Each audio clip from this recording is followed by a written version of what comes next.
Oh fuck! But yeah, when he went vampire, he went from 50 to 20.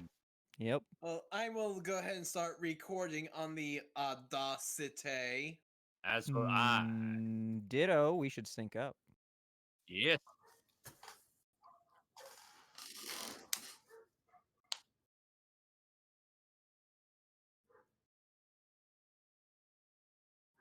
Yay! What? Yeah. Yes. I am now, yes. What year is it?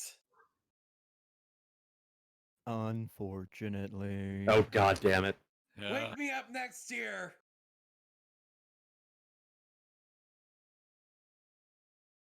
Sync. Sync. Sync. Sync. Sync. Sync. Sync. Potato. Sync.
Johan, you're the leader.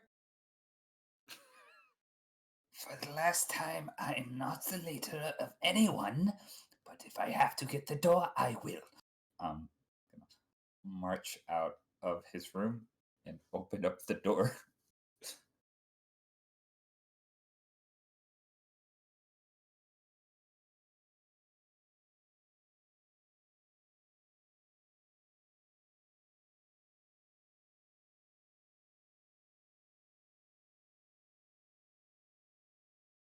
Oh, I think I think you got the wrong place. They're actually next door.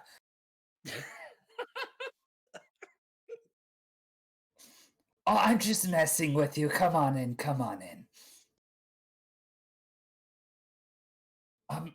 Would you like me to fix you some wait, shit, what do we have? Alcohol?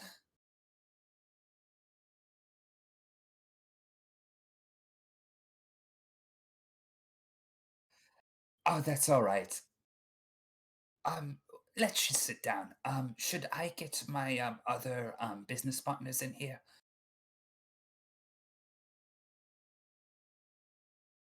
Okay. Hold on just a second. And Johan's going to systematically go to the doors to everybody's rooms, and wake up, we have guests. Divine help me. Fine, Johann, I shall be out post haste. Okay, he's just gonna be doing that. Ishmael's door swings open and he just looks up. What are they selling? I don't know yet, but I think that's what they had to find out. All right, let me put on my coat. Trinket comes out with Rapture, with Scrapture. It's been working on something important, maybe. Varen comes downstairs only in leggings.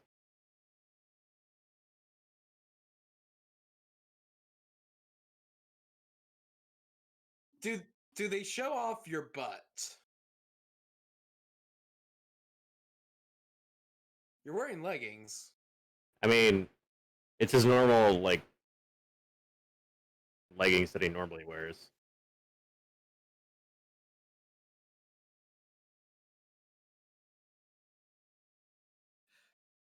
Okay. Yeah, I just click on something. Johann will, after informing everybody, will return to the guest and patiently sit down and wait for everybody to enter the room. Still like doing his iconic like smile while staring at these new people and not breaking eye contact with them for a second.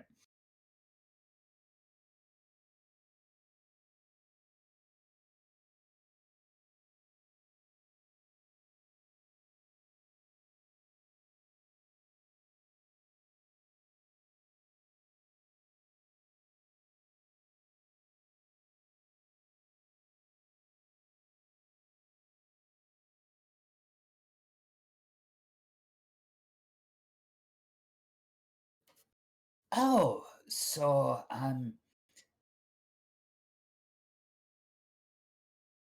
important rich people, I assume?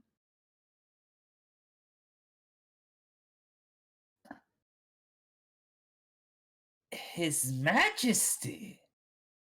Oh, I'm so honored. I'm sure everybody else will be super excited to hear the good news. Hold on. Get your asses down here right now! Ishmael walks in with just like a little tea set and just kind of sets it on the table. Which Majesty?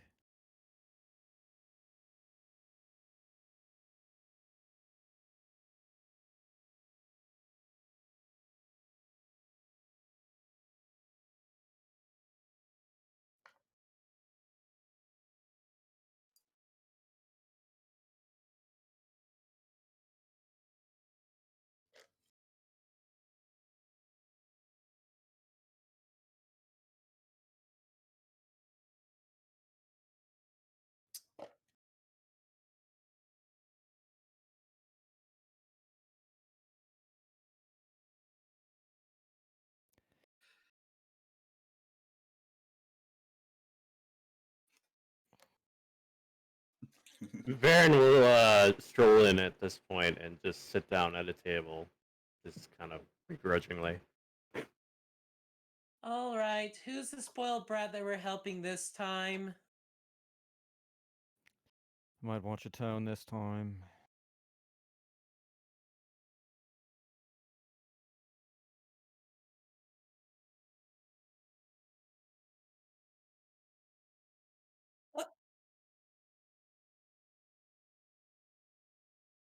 Trinket is doing her best impression of a fish trying to breathe air. Excuse her. She does not speak for the rest of us.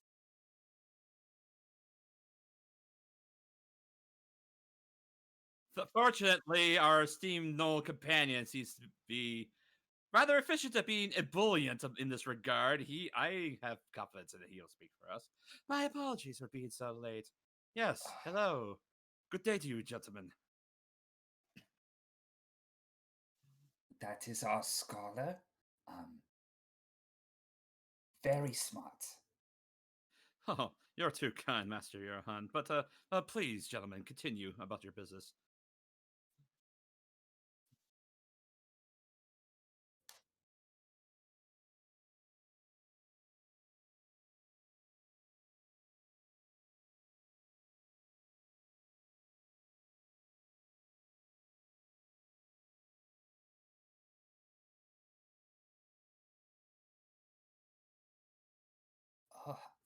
I assume we have had a busy month, haven't we?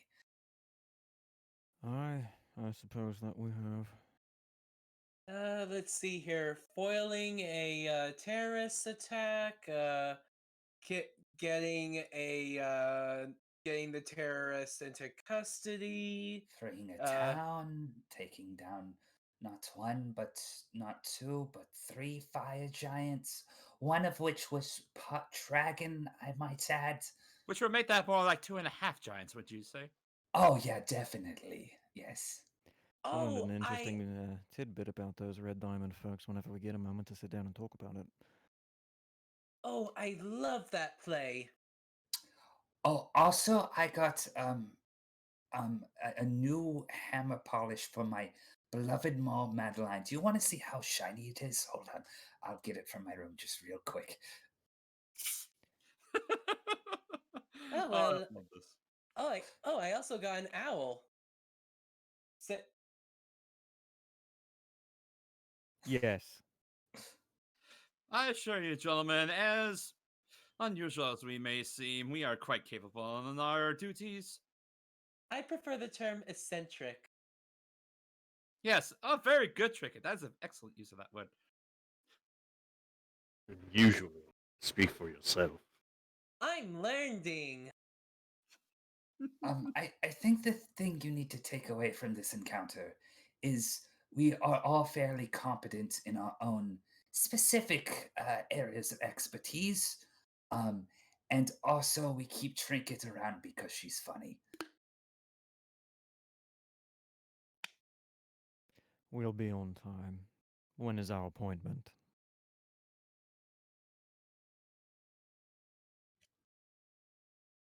Very well. Thank you, gentlemen.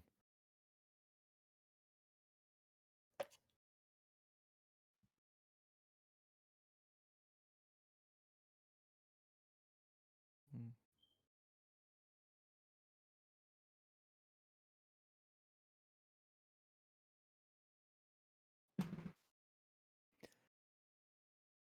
All right, I'm going to need each of you to take a cup of this tea before we go because I need to make sure you're all mellowed the fuck out before we go and see a goddamned king. Thank you. Thank you. Don't worry, I broke into Bastion's stash to help everyone calm down. Thank God. Maybe you should do the talking, Ishmael. I like to think that I am a decent conversationalist in my own right when it comes to bashing people over the head in order to capture them for reward money. But I've been really trying hard to make a bad impression on purpose over the past couple of months since everybody, for some reason, decided to appoint me leader, and nobody has been picking up on it. Oh, believe me, I have been picking up on it. Then why haven't you said anything? Because it's kind of entertaining to watch you flounder sometimes. I've also picked up on it. I just think it's funny. Oh my god. And to be honest, like during all of our dealings with Fuzal, you did well enough. But no, you're right. In this particular instance, since we are dealing with actual factual nobility, yes, I will do the talking for you. I don't want to accidentally trip over something and smudge one of the king's boots and then be executed for it. I don't know if His Majesty is of that specific mindset, but I usually don't like to test royalty in general. This is generally a good idea. Everybody on their best behavior. Only the best carriage for in this royal regard. Oh, don't worry, Rugar. I have my utmost faith that she'll behave properly, as long as you don't accidentally say something you shouldn't. Rugar squints his eyes at Johann for a second to try and do a 1,000-yard stare. Listen, sometimes we'll be talking to people, and you'll let your own what's the word? Shyness get the best of you, and you'll start speaking about a lot of things that you shouldn't necessarily speak about. Um, it's nothing personal. It's just, this is a very important meeting for all of us. But I thought I've been working on it. He just kind of starts mumbling to himself on that. And there's God, the stream of God, you consciousness that can- we're talking about. God, you cannot shut up when you're scared. You're right. Let's think about our dragon friend for a moment. Now, Viren, I know you're not from this land, but I assume you will treat this noble with the same respect you would somebody from your home country?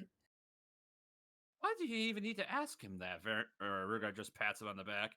I'm sure a man of his bearing can hold himself in a diplomatic situation. Catch you, Varen. You realize that I used to be a bodyguard for a high noble, right? I'm just making sure, no offense by it. See? Case in point. I, on the other hand, realize that my expressions can be rather intimidating, so I'll specifically make sure not to frown while we're in there. Well, if you're all that concerned about your appearances, you can always stand behind Varen. He is. Out of character, how tall is Viren?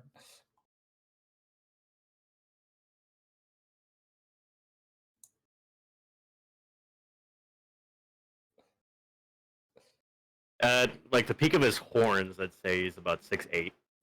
6'8". I'm just barely shorter than him, so maybe if I squatch down a little bit, nobody will notice me. I thought Johan was like 7 foot. No, he's 6'7". I'll be right back. I need to make sure that Rapture has his best polish.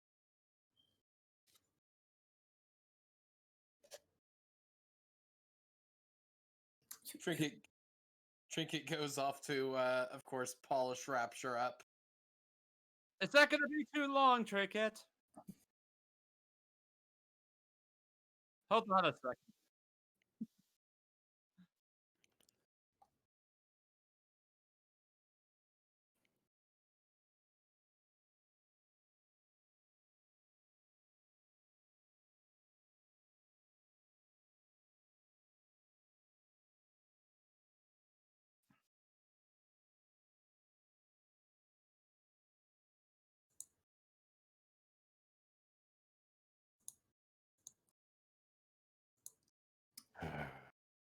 Oh no.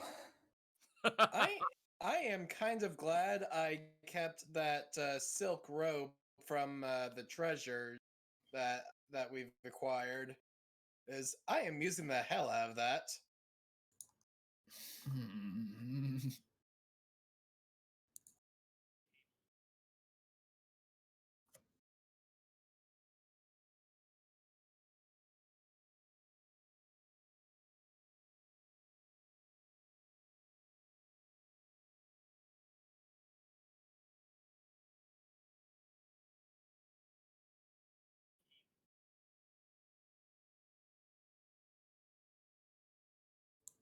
I'll quickly pocket it. Okay, so here's where my country bumpkin status comes into effect. I am very unaware of what level of dress code I should wear to meet a king.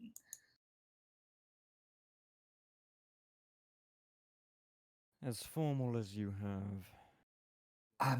The best I can do is my old Thousand City Guard wardrobe.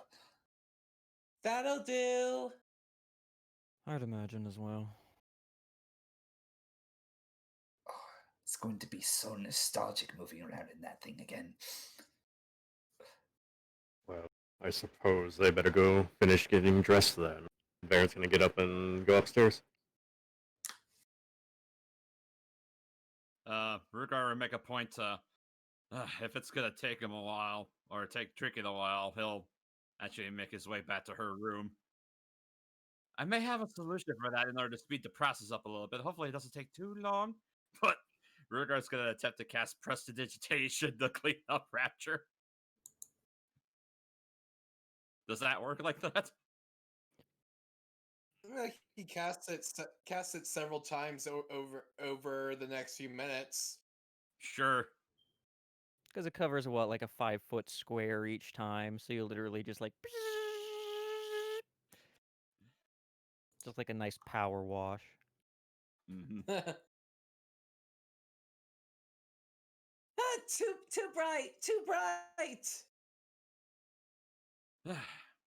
So Uh, after casting that for my so eyes will adjust. long, there, good as new. Now I need to make sure my attire's. Oh yeah, and he kind of looks down. He has been basically wearing the same robes he has been, and he just kind of darts out. He'll head back to his room and cast Prestidigitation on that to clean that up, and another casting Prestidigitation to smell it like fresh lilac.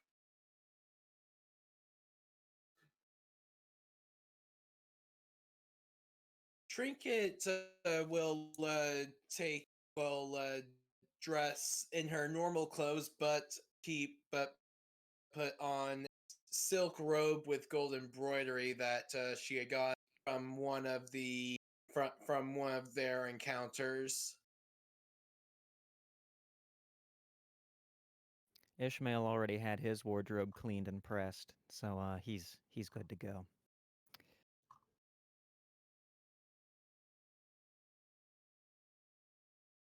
He's just tuning up his bass, sipping on the tea. Hibiscus. I mean, literally the only outfit Varen has is his Biorian armor, so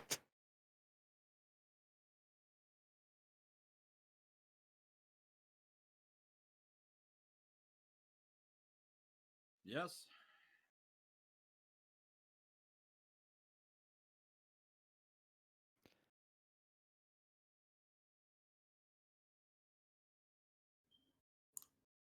Oh, Trinket will also have a small owl sitting on her shoulder as she walks.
Okie dokie.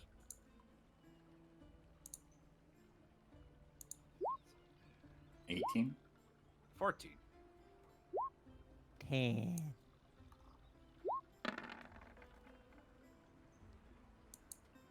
Oh, can can my owl roll? 21.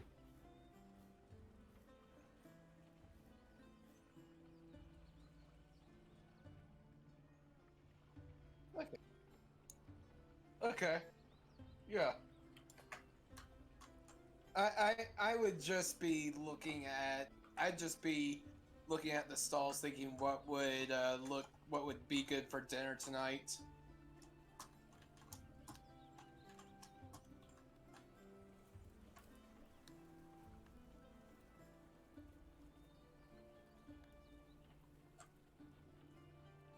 I think you.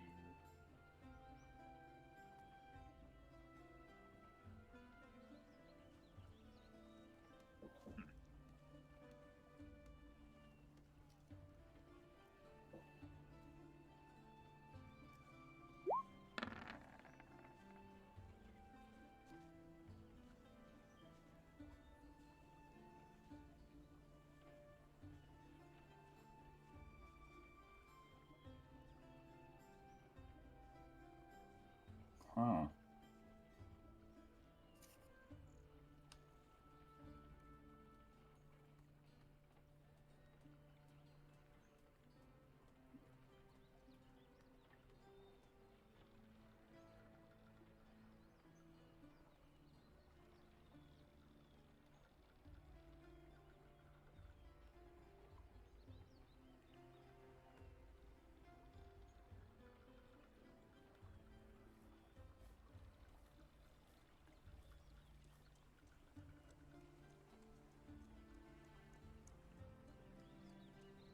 Hmm.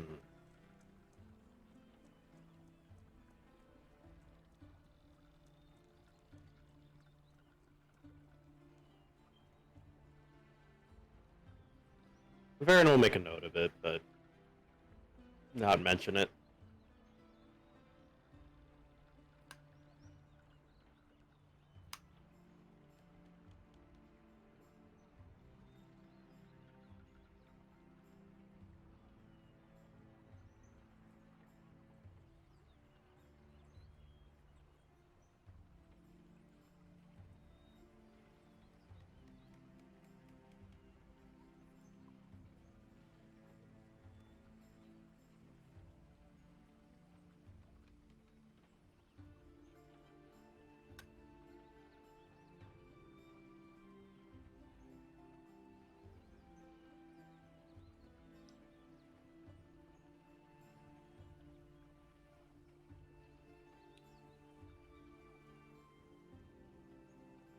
Hmm.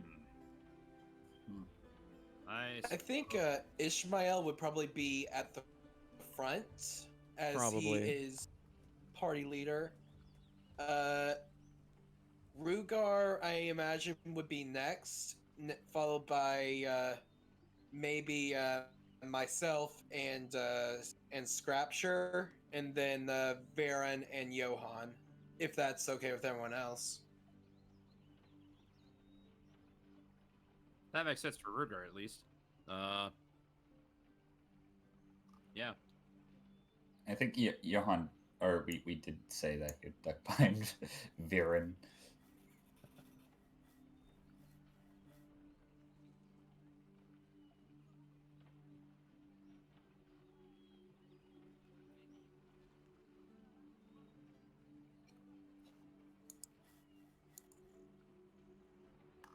Can't move it. Never mind. Now I can, yes. Okay, sweet. All right. Let me just grab my token here. Yow. There we go. So,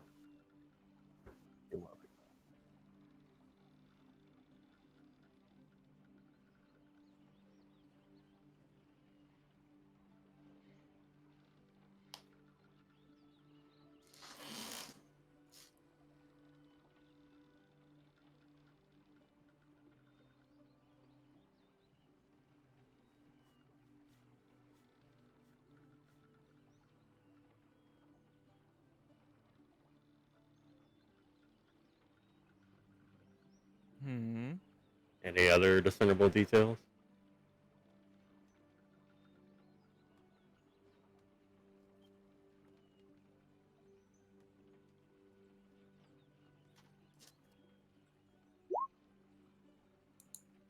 $13. Yeah, Ishmael's gonna try and do a listen. 15. 8. 19. I will as well.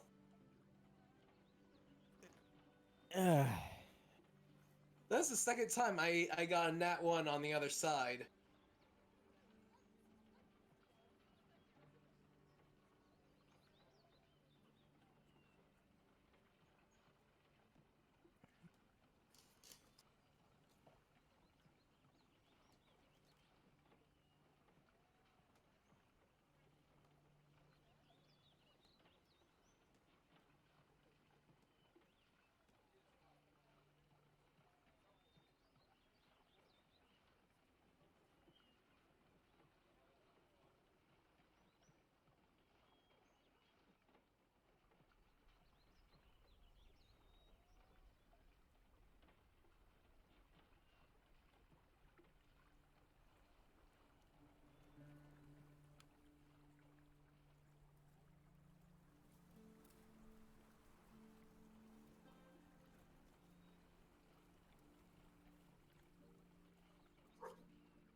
Nope.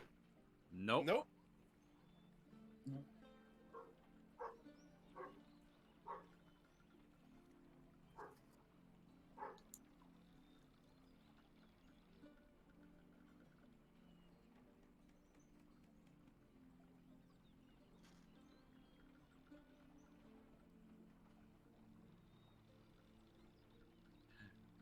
Oh no! Oh no! Oh no! Oh no! Fair. As as they're making their way towards us, Baron will look around and see if he can notice that person that was ducking behind.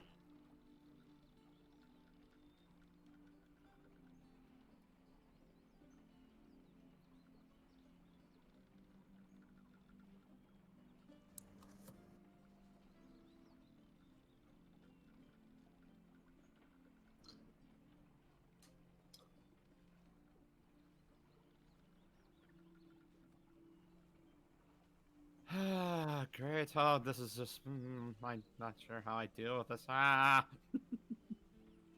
It's okay. It's okay, Rugar. They just want to see us because we're awesome.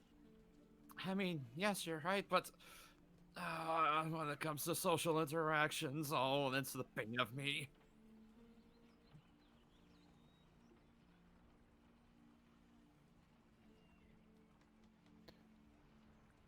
Ooh, I'm good-ish at those. Yeah. 16.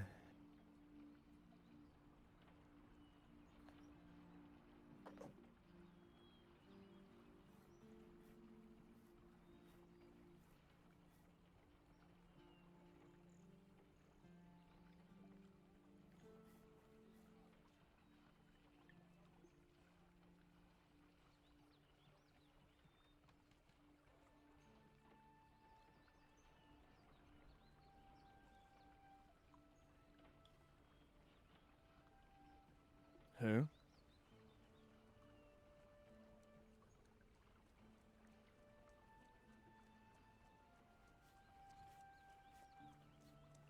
I'm afraid I Yeah. don't know what you're talking about. Oh Ah. no!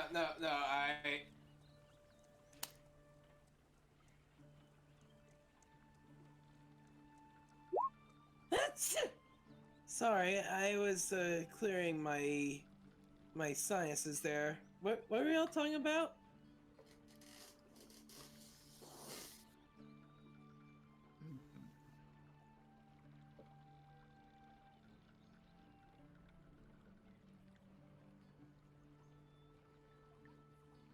All right, here I go, deceptive. 6 on both sides.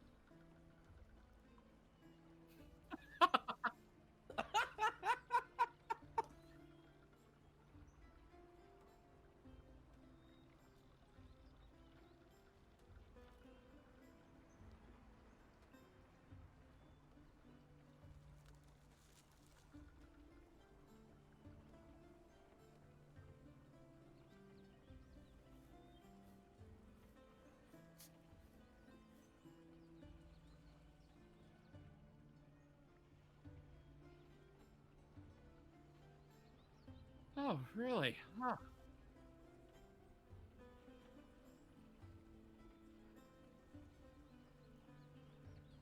I'm sorry we can't help you. We're not quite sure.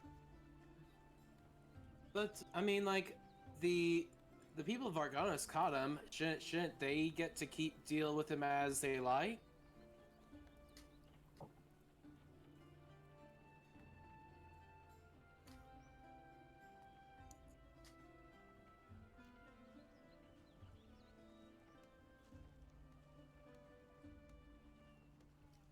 Oh boy. Natural 20 for a 19! 18.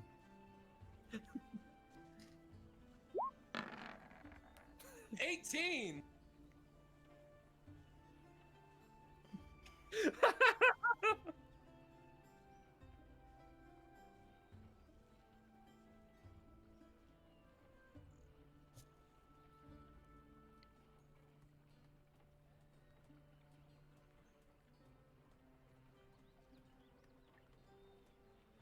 I hope you find whoever you're looking for. Do they have hoods up? Ishmael's just going to call out, "What's with the hoods? It's such a lovely day."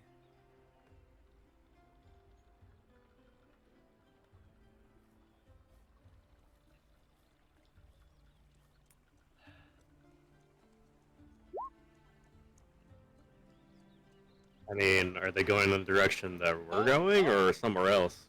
Up, up.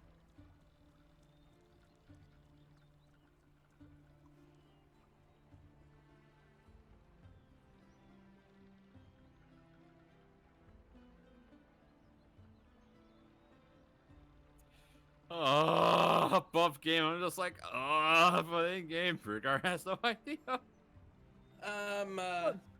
We're on a timetable. Ignore them. Well, I mean, Azrael could keep track of them, couldn't you, buddy?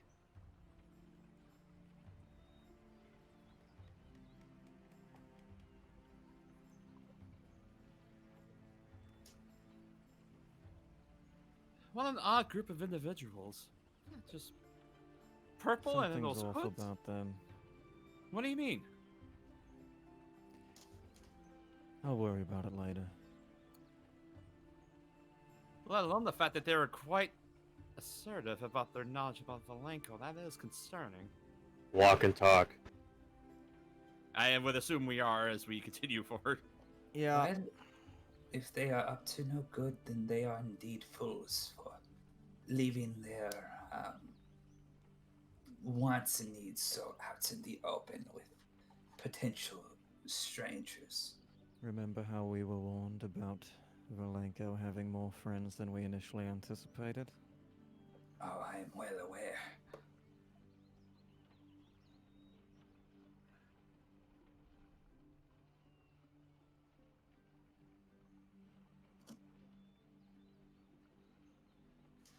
Oh, for the other noble I was with?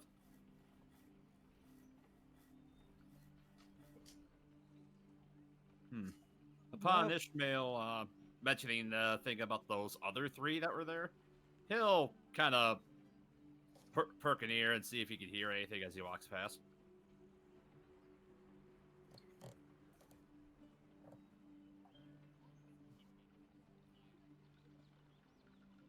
Can he roll an insight check on? Can he roll? Sorry. Yeah, he wants to understand why specifically he's looking at that group of three. Insight. Natural 1 for a 2. Yeah. Fair enough. I agree. I just wonder, what sort of man would Valenko have to be to have ties to people like that with patches of scales around their skin? And I'm not talking like a standard lizard folk, these were odd. Well, you know what? You know what they say. He really was quite a snake in the grass. Well, we already know that giants and dragons are compatible, so that opens up the door for a number of different possibilities, I assume. And you know what? What else they say? Mom was adventurous, Dad was lucky. I just hope those scales weren't produced by the arcane means. Well, knowing how things work out for us, I'm sure we'll find out in all due time. Fair enough. Hmm.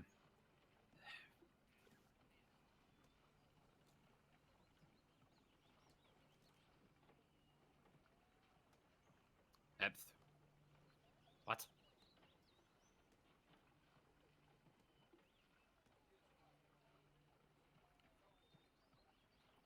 What the? Was it in this direction?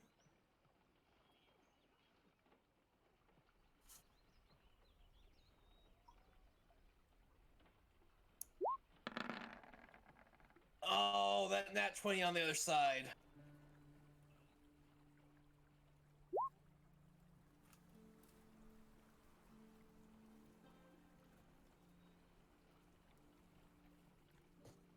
Okay.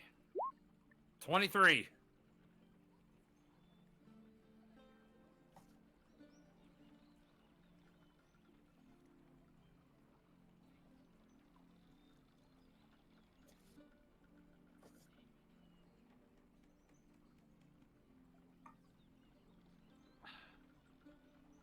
Hey, he's just kind of mumbling to himself as he's just kind of pondering about this. Patches of scale in your skin. I feel like we would be further up at this point. Yeah. Yeah, we'd be about to the alley like this.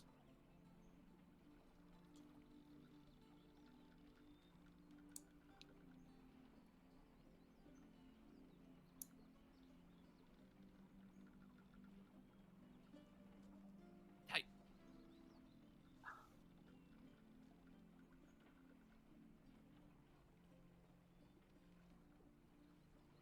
I just...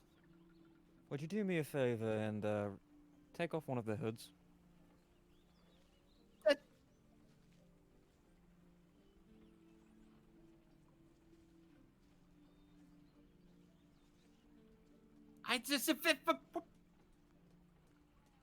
What? Urgar's just like, I, you want tea? I noticed you following earlier, taking an interest.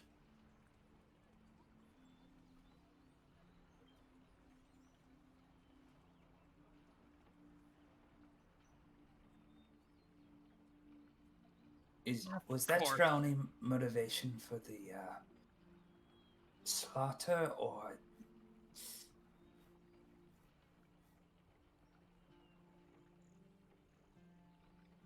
gonna roll insight check on that real quick.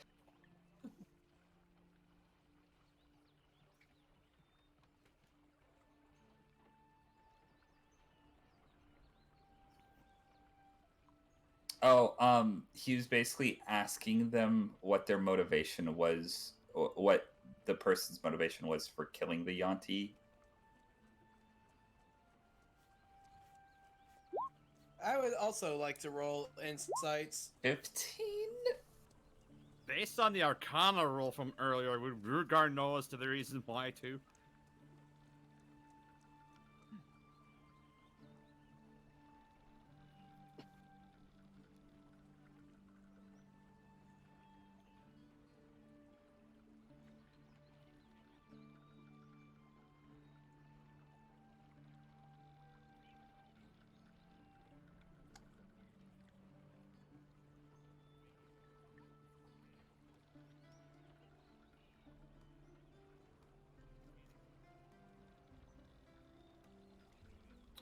Well,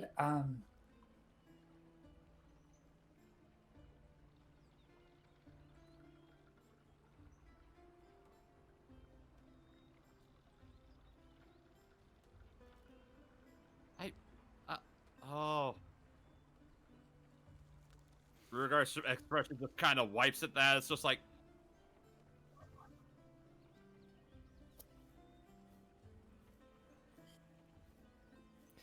Hope they're not expecting me to pay for that.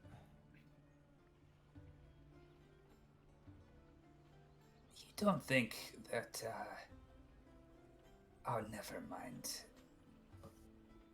You probably keep moving. It's probably Aye. everything that happened with the Burning guild. daylight. Ugh. Just Let's not hang around rotting corpses for too long in a bustling city street. That is not a wise idea. Okay, fine. We'll talk about this later. Don't worry, Ruga. Ugh. Worst comes to worst, he'll get caught and I'll have another bounty and we'll get more gold.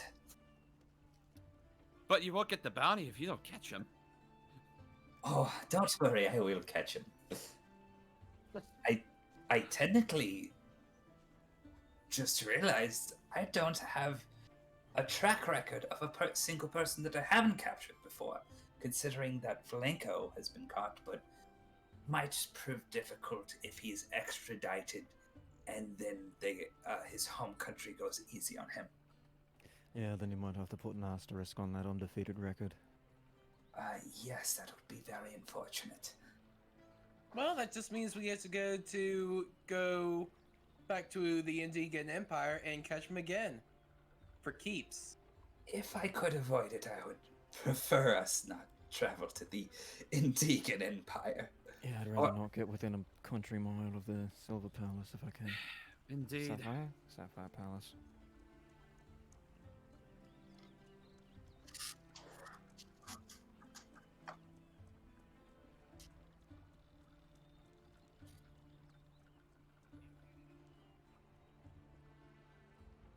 Oh! Where are my manners? Hold on. And he's going to, basically look around his person, and he's going to pull out the note that he was given and hand it to them.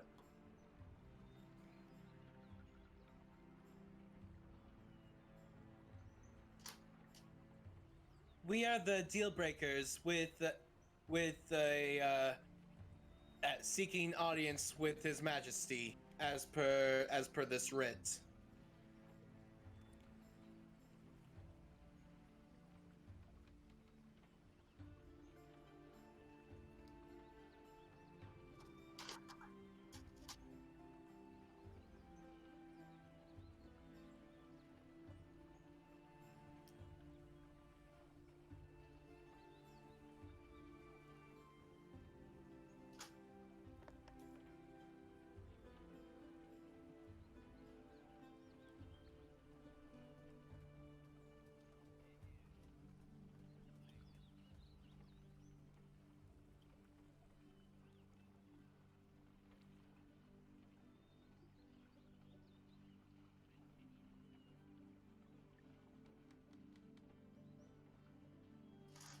Rugar and Trinket.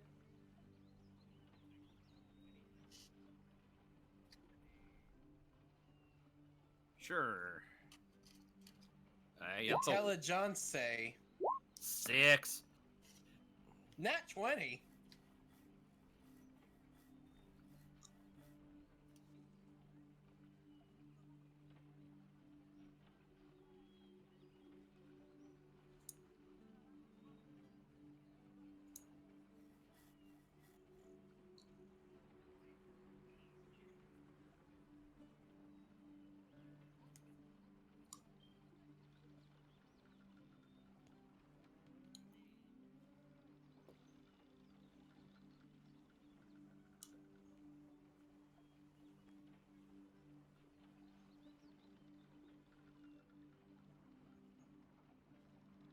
Oh, this looks like Oddheld's work.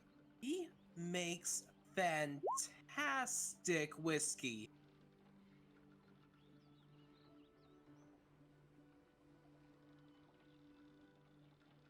You'll have to introduce me sometime. Oh yeah, I'll put in a letter to my Professor Hughes, see if we can't arrange a meeting sometime. Huh. Small world.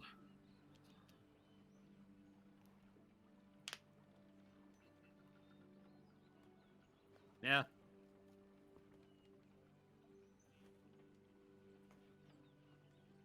Mm-hmm. That certainly is a dwarf.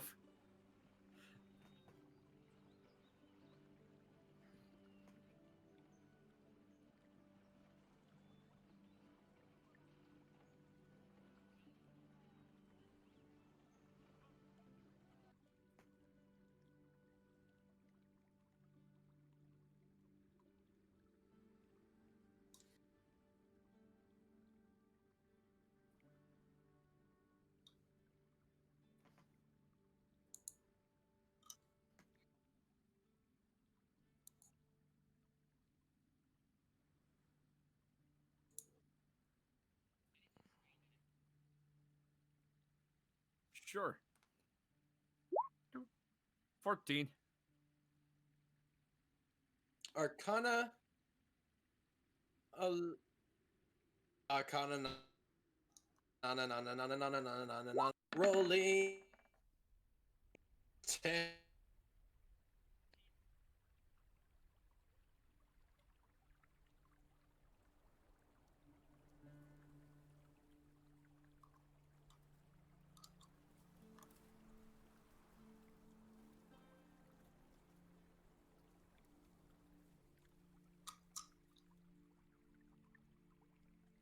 Huh. Hmm. That's fascinating. Appears to be an enchantment in the stonework. Meant to be an aberration to defend it, as it were.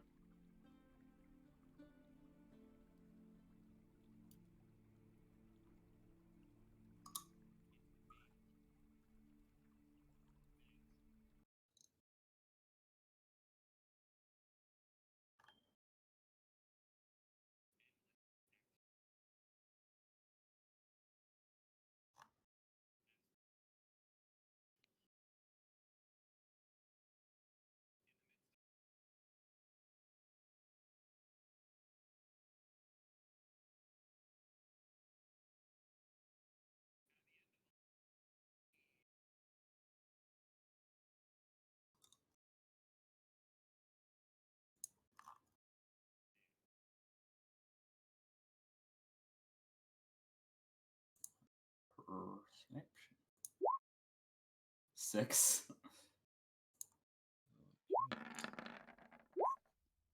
19. 15. Natural 1. Ishmael is busy rehearsing in his head all of the ways that this conversation can go. 17.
Regardless of the Ishmael to set the tone or set the pace, I guess. Ishmael does not want to assume that he has the authority or the privilege to announce his own arrival in this court. Ish. Hang back. We're called. Real quick, were we forced to check our weapons?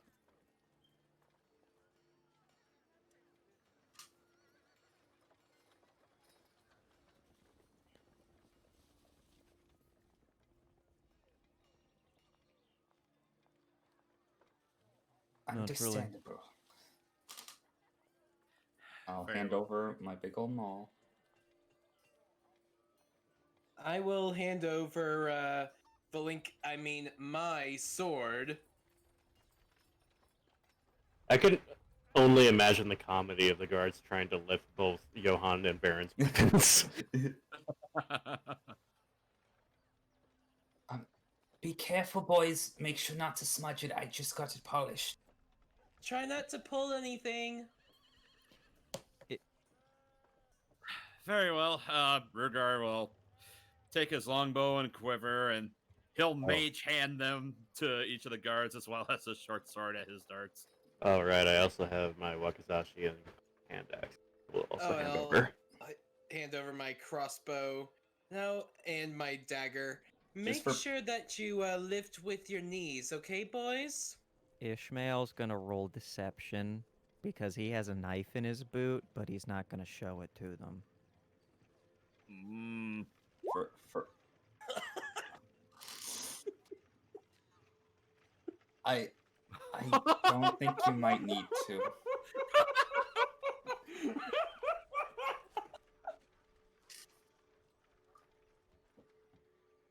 I mean, wouldn't that be more? mean, it's kind of hard to beat that natural 20 from I'm Ishmael. I'm making the argument for deception because he's trying to keep a poker face about the fact there's a knife in his boot.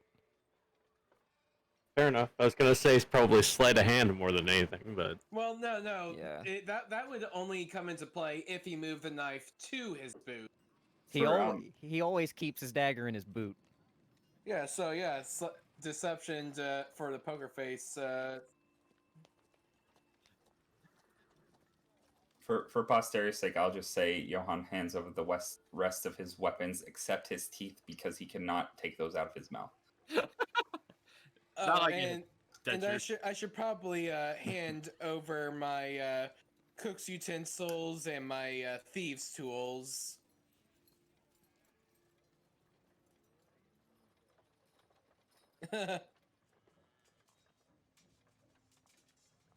Ishmael did not leave his instrument at home, though. When you're going to court, you got to make sure you're advertising your trade. Varen will actually like go up to one of the guards and ask if they have any gloves, because he'll like flex his fingers and these sharp claws come out.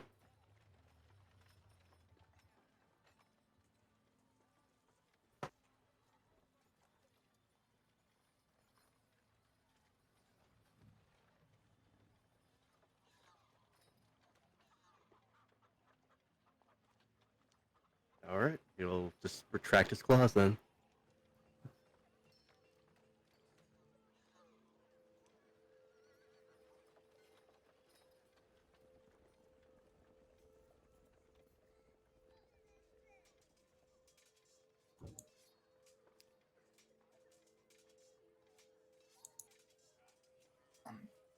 Johann Ironmaw.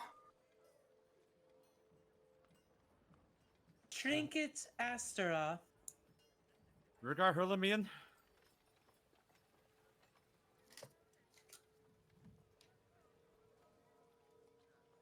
Ishmael.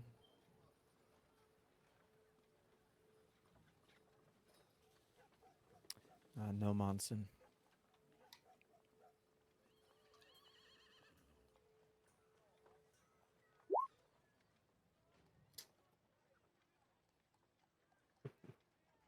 Varen Kazak.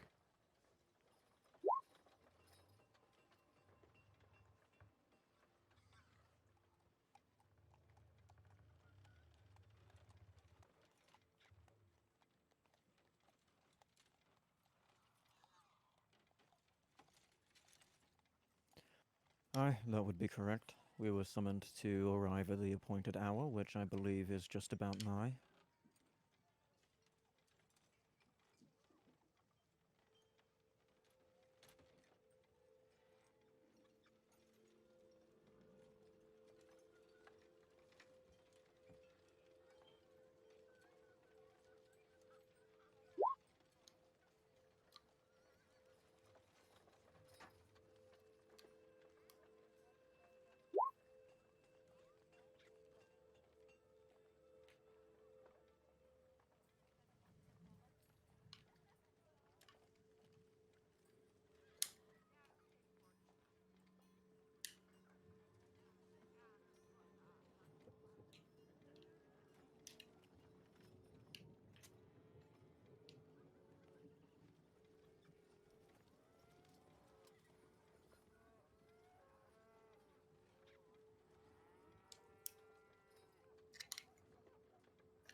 Trinket will nod back with a smile.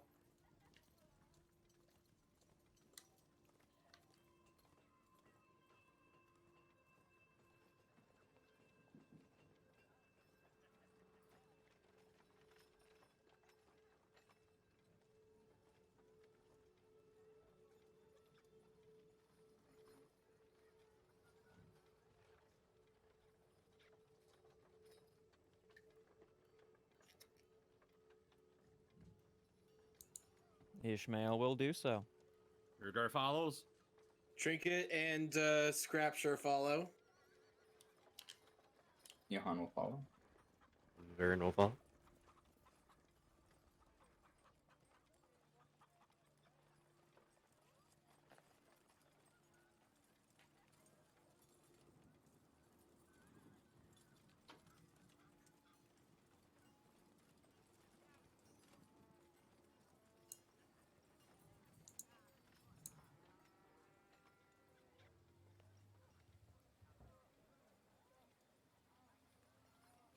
Unfortunately, he's currently indisposed, sire.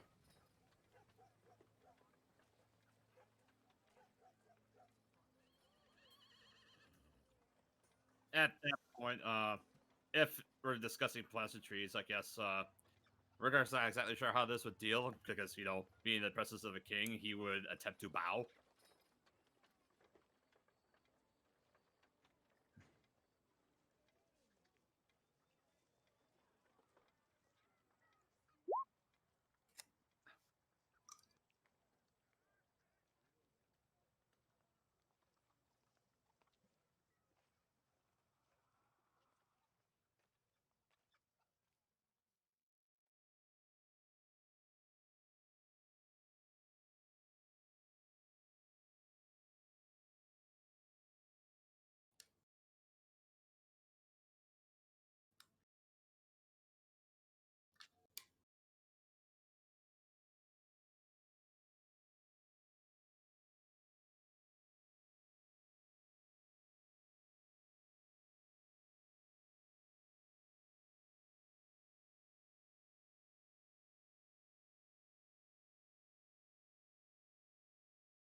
Gerard.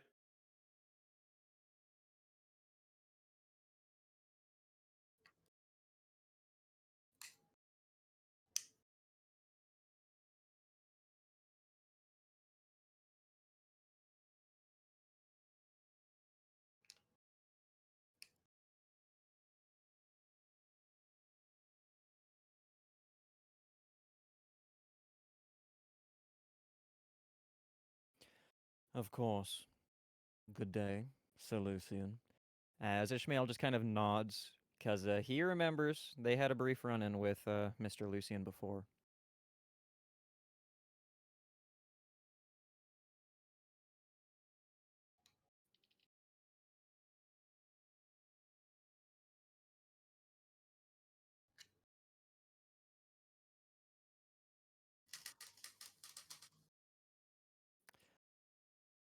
Ishmael remembers him and that they have met before, and he already knew that he was an Indigan ambassador.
Hey, Varen, Hmm?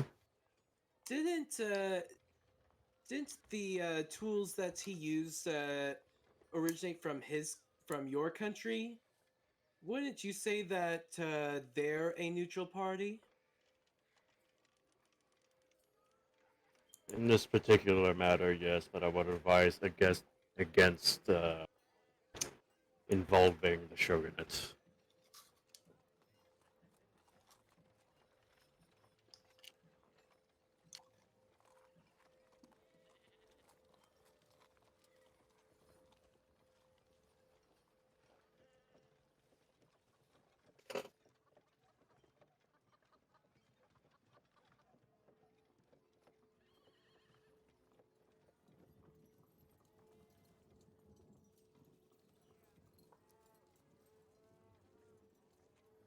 If I may speak,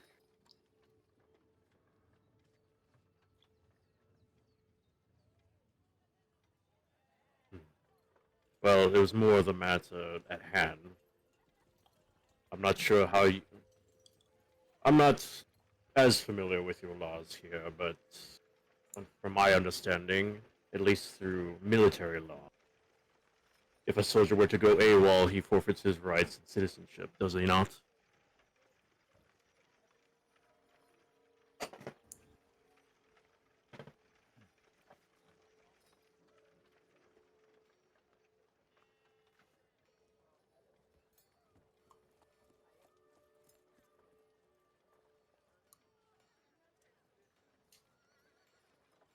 Hmm. Forgive my ignorance then.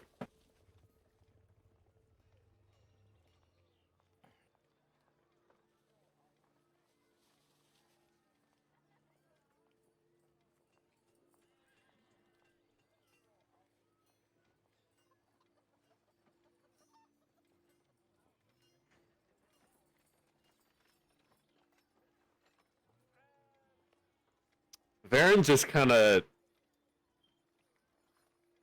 for a Puts couple her- of seconds, he makes no response, and then he just kind of makes a ever so slight grin, but then it kind of fades away immediately. Be that as it may, I feel it is worth addressing the proverbial beast in the room. Being that in the course of the events which transpired beneath the cathedral on that day, it was uncovered undoubtful proof that Valenko has ties to a secessionist movement within the Indigan Empire at large, which has uh, which has fairly openly expressed their sentiments that they are quite unhappy with the Imperator's current peace orders and are quite ready for another go at expanding your empire's borders. To which end, I would argue that adds a layer of complication as to whether or not Valenko can be allowed back, whether or not he would be protected from due process by said allies within said movement. Gladly. As a matter of fact, let me read a spell real quick. Oh. Nope, it's verbal somatic material. I don't have the ability to cast it in that sense. Insight Ho. An 11.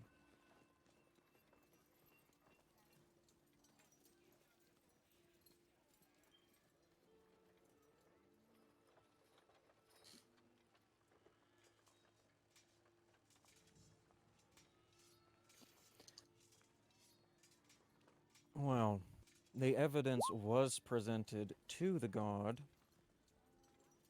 and to paraphrase to the best of my. Da-da-da-da.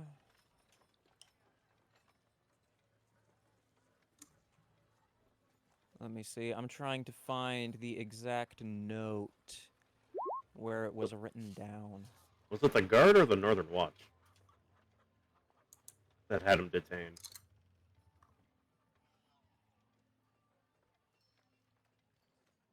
That's the red diamond missive. That's the cachet missive. I don't. It's not actually in there. But yeah, I think it is. Either way, I still remember enough to paraphrase. Now I have to go off of actual memory, so it's a little more in character.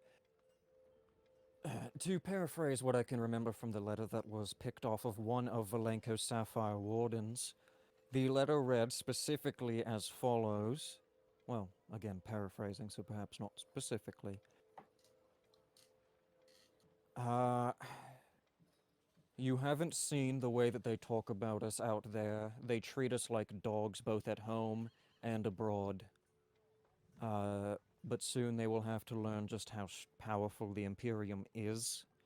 Not to mention the confession that I received straight out of Valenko's mouth that there is indeed a political faction that is unhappy with the peacetime.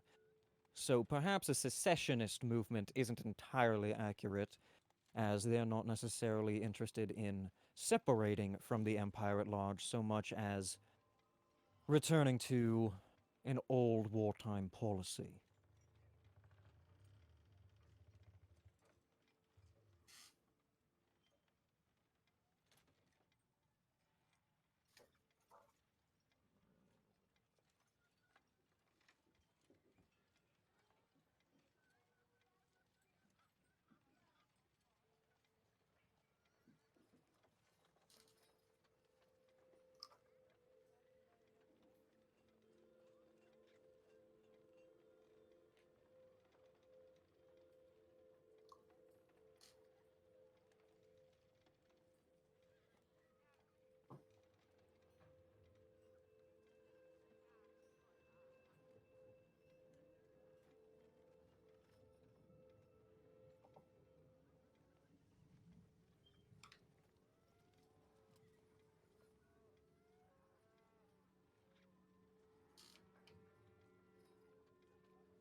Okay. 9. I have a feeling I know what it is, but I'm not gonna say in game.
Has anyone else heard of this?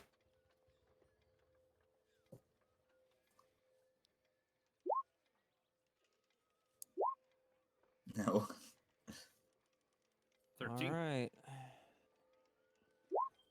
13. 22. 13.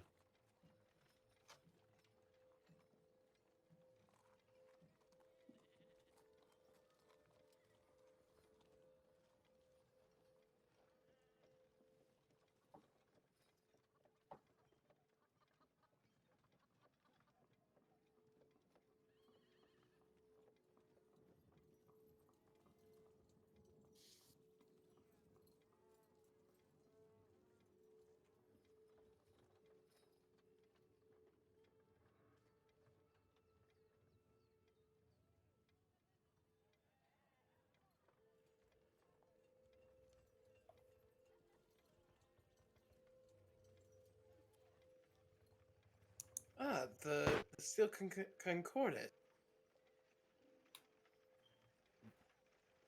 Does like every sovereign nation participate in this, or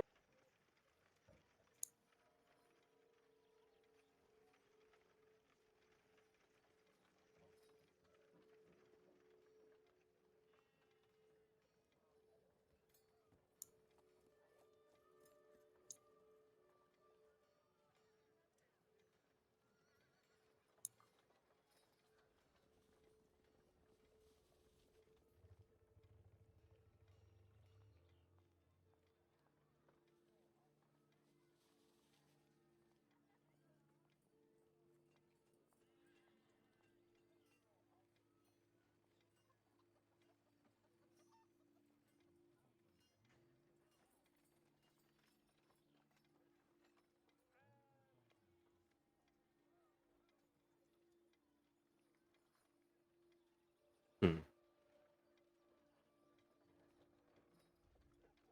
Considering how they are, I suppose that tracks they would abstain because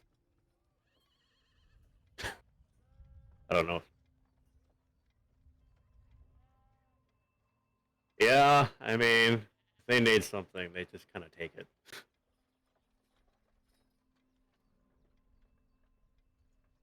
Anyway,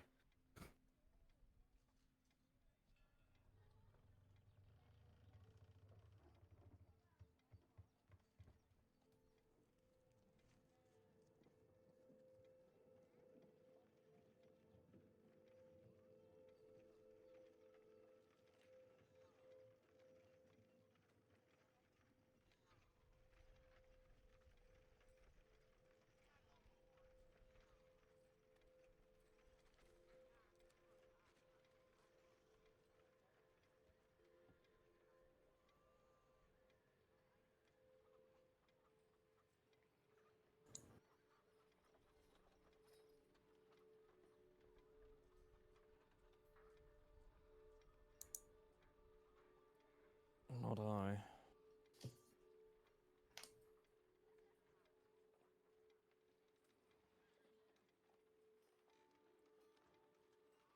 Rudar just looks down at him a little bit and just looks up back at Lucian, and he just kind of shakes his head. Oh, well, I suppose I can only say with certainty, not unless you know who my father is.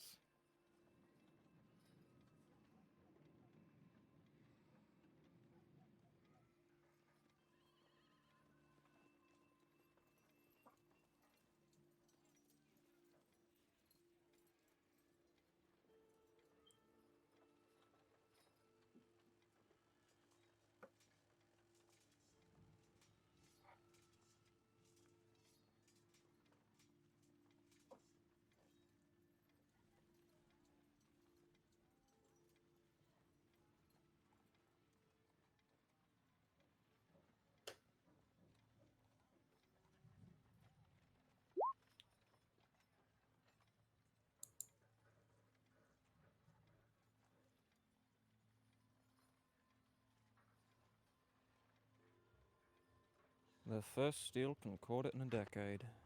Interesting.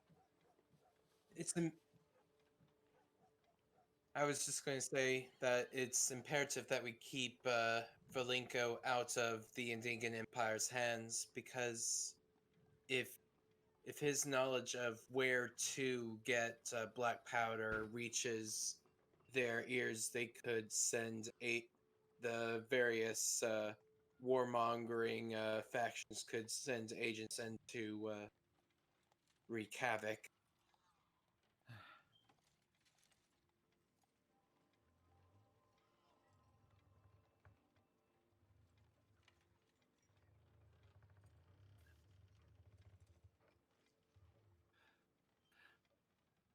The fact that he even had access to it, it troubles me. Yes, quite concerning. And Burgard just begins to stroke his chin. If they can attempt to do something like that, it also makes you think that perhaps they could try and attempt something at the Steel Concordance as well. Your Majesty, that is another thing I would keep in regard as well.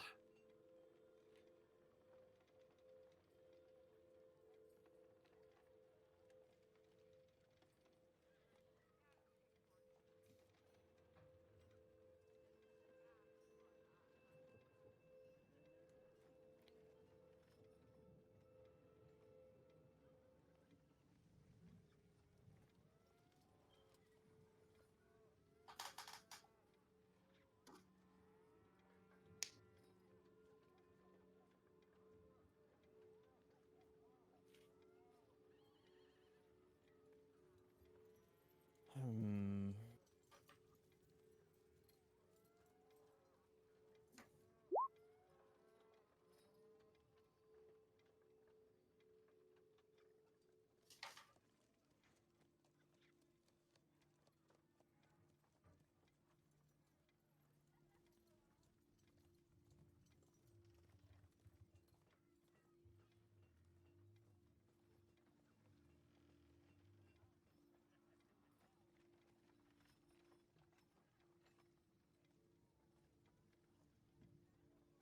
Amelius. We do have Actu- some history with the House Emilius, don't we? Yes. Uh, above game. I'm terrible with names, but The good lad Salazar. Yep. They are in my notes. Although, was he not left to watch over that town that we left on that caravan?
a bastard son, but yes.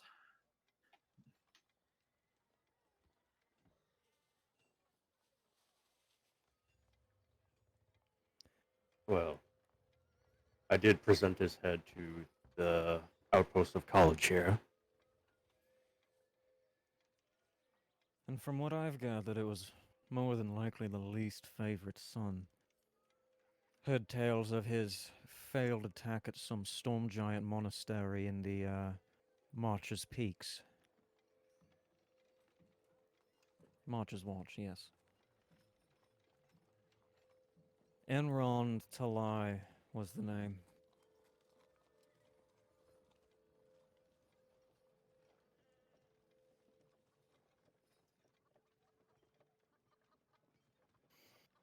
His lineage. And he was super ugly. Rugar just kind of immediately just kind of shrugs, like in agreement, like, well, you're a half dragon, half giant. Just makes me wonder what black dragon would want to. Never mind. He just kind of, as he trails off of that.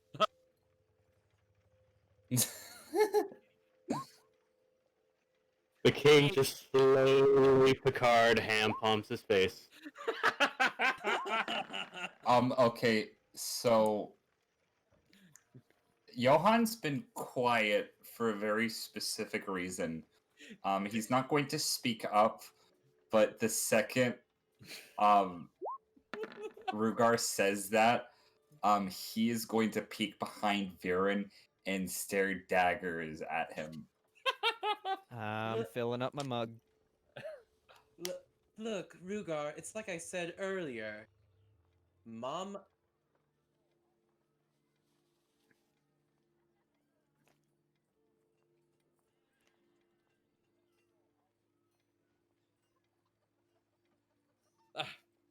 A thousand pardons, Your Majesty.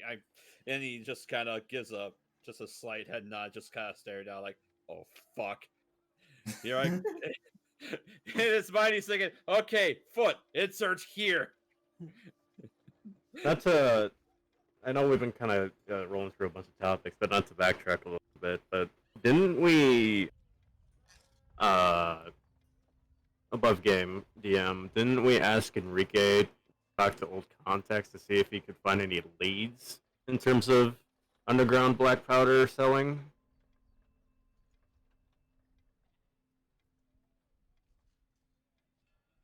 Oh, shit.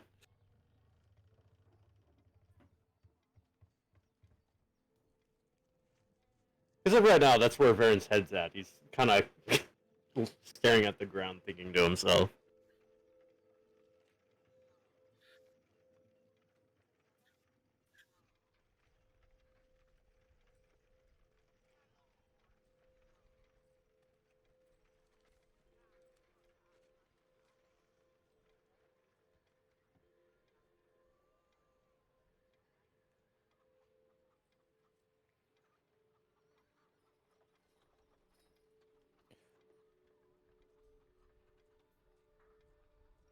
Permission to speak frankly.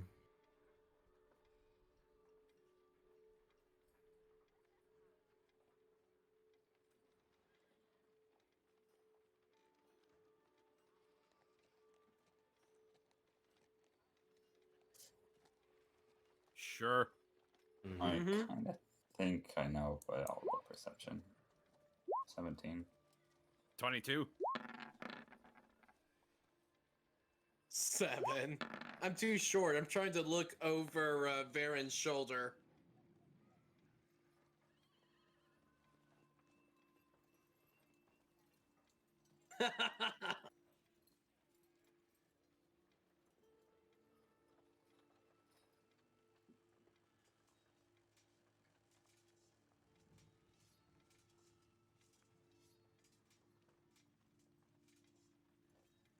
God damn tall people. In my head. Sorry.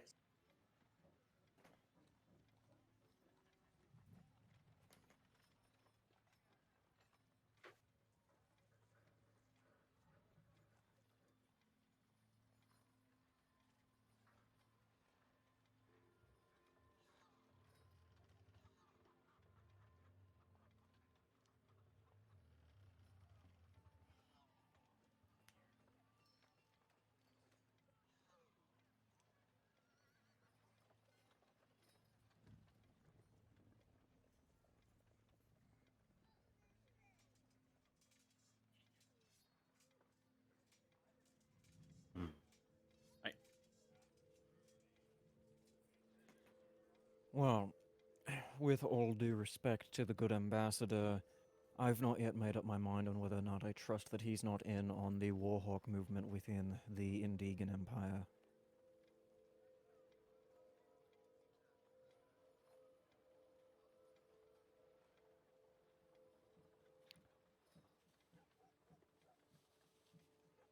Aye.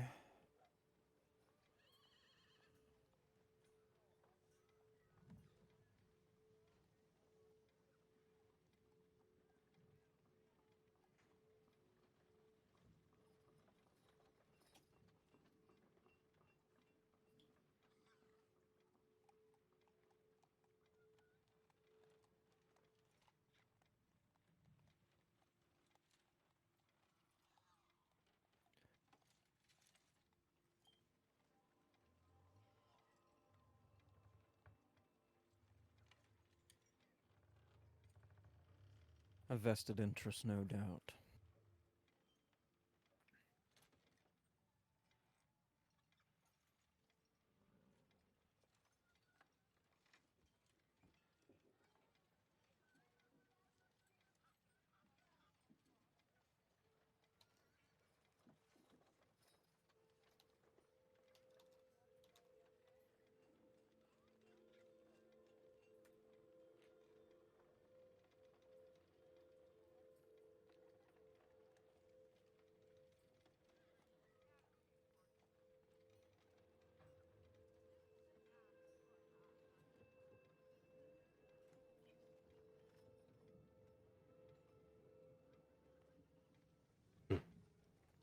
To be honest, I lost my trust with him the moment that he mentioned, well, his little comment attenuated.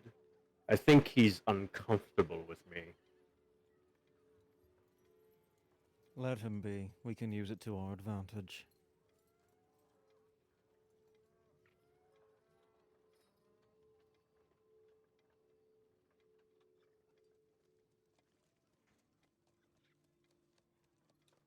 Hold on a second Hmm. to mute. Out of curiosity, Side, are you familiar with the current power structure of the shogunate?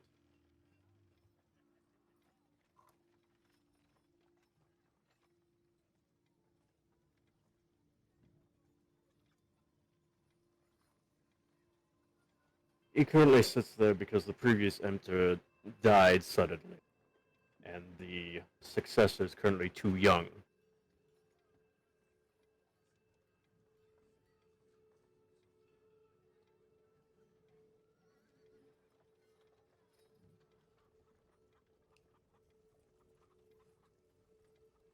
I used to be a bodyguard to one of the city governors of the shogunate. In fact, he was actually one of the candidates to be one of the new shogunates, but he fell short.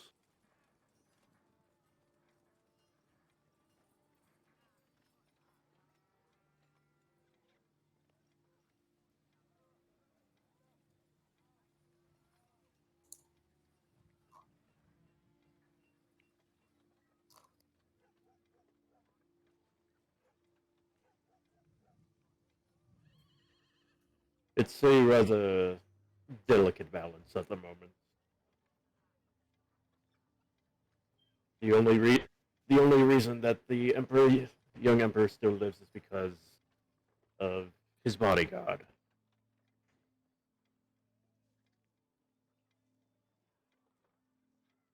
Jake. Apparently your audio isn't coming through on stream.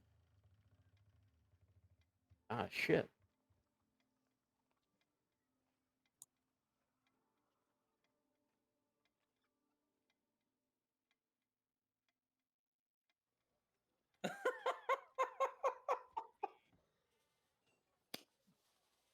Yep.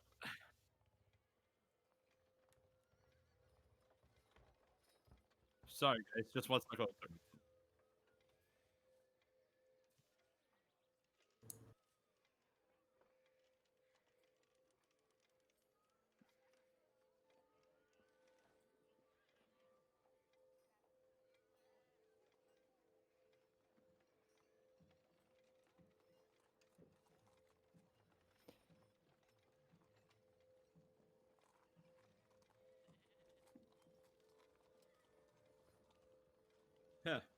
Huh. Voice.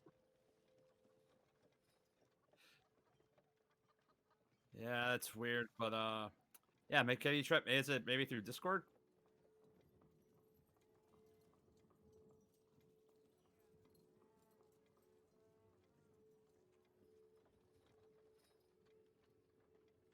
You have your... Maybe check stream logs.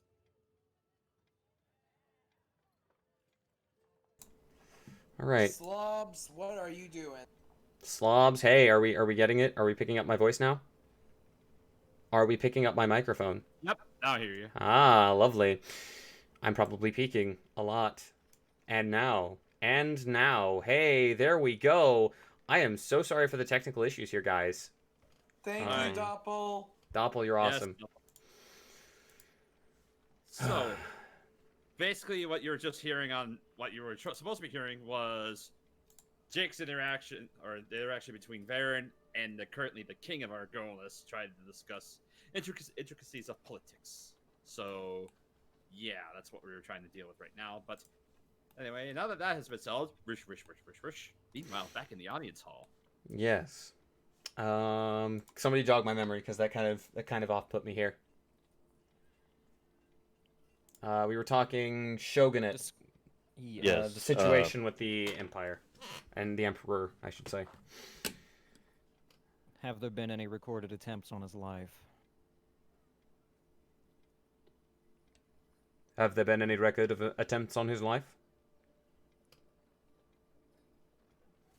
Mighty voice in the sky. Am I aware of any such attempts? Roll in knowledge history.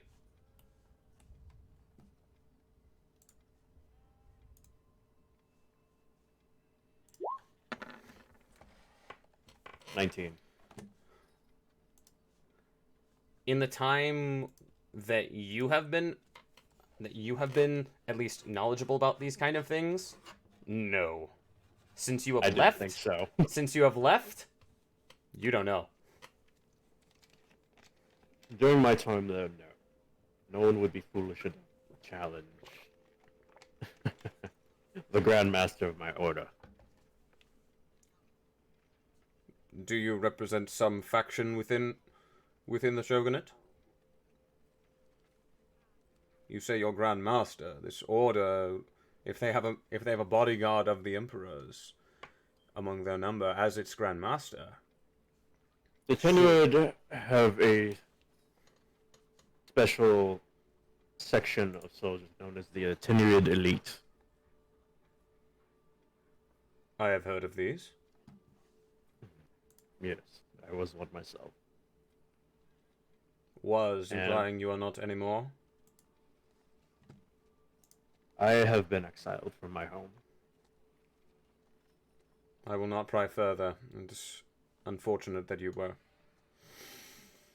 In any case, the order I was trained at, the Grand Master, is the Emperor's bodyguard. Whom, which I will say, has actually been at the peak of the Emperor's side, every Emperor's side, since the Tenryid's inception. He's actually going to roll Knowledge Arcana to see if he's ever heard of this guy. Because this is more than just history.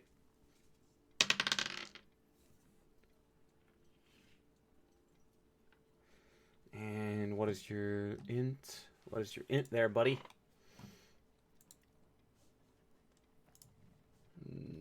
Let's go. Come on. It's a +3. Okay. Yeah, no, 13. We had heard word of a line of bodyguards. I was not aware that he was the same one.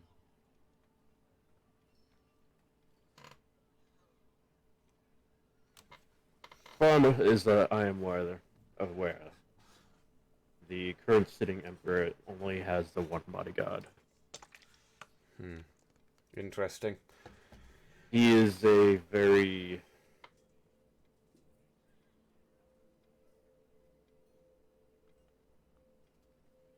I'm not even sure to describe it, but he's a very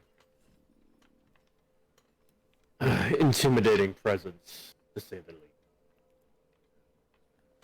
But besides the point, Sire, is that they're in a delicate balance right now about any excuse that the Shogunate would find to push for further power.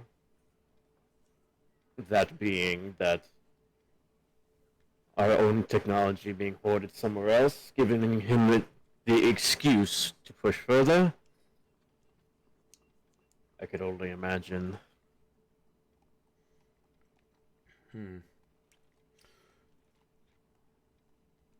It is disconcerting, to say the least, to think of a potential war with the Shogunate and the Imperium, both.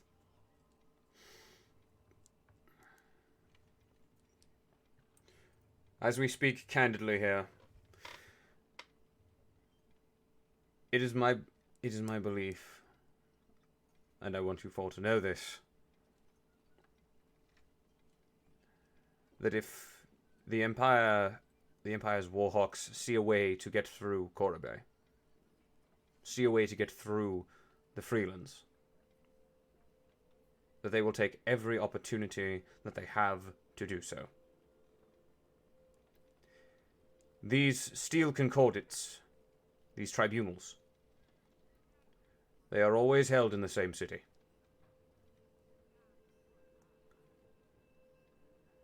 I am asking you, gentlemen, to undertake a trek to High Korobei.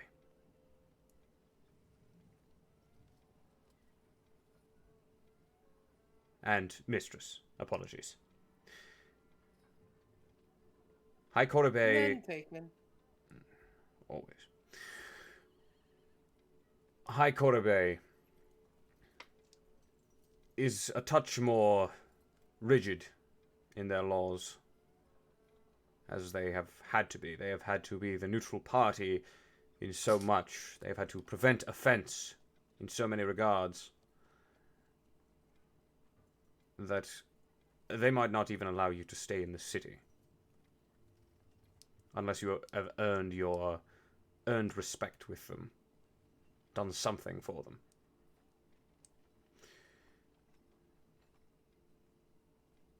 I will do my best to prepare the way for you and the representative I send. But once you are in the city, be aware it is much closer to the Empire than Argonus. It is much closer than the Grantlands.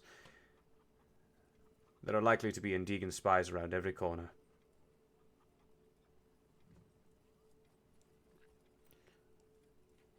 Which does bring up the last order of business that I had about Valenko while we were here. On our way down the street here, well... Ishmael kind of looks up to try and see where that voice from earlier came, because he wasn't actually looking when Mophead was around. Yep. Is he still up there? Yep, he's still standing up there. Just casually leaning back, turned towards what's going on. As our mutual acquaintance up there could surely inform you, there was a run-in with a trio of individuals who seemed to have an awfully invested interest in the going-ons of today's court. And while we were making our way back here from the Grantlands, I received a missive from another mutual acquaintance who informed me that Valenko had more friends than we had anticipated, and to be more careful whenever we got back into the city of Argonus. If I may, Rugar just kind of turns to Ishmael and His Majesty. Yes. In regards to the individuals that we have encountered, it would seem that they were also Yuan Ti. Yuan Ti? That's correct, sire. Unfamiliar with this group, if you will. They're a humanoid race that have characteristics. They look mostly human, but in certain patches they inherit reptilian blood. More akin to serpents than they do with lizard folk. Gerard pipes up at this. From down by Shaolai. Varen, You can roll a knowledge history check. Because that name stands out to you for a reason. Okay.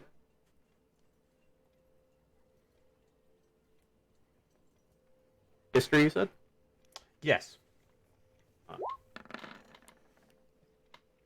Yikes, that's a 2. The name is tickling at the back of your mind. Like it should be something that you know, but you've likely forgotten what what it refers to. The only other burning mountain that we have ever heard of. The occasional Sorodani sailor speaks of the erupting Shaolai volcano.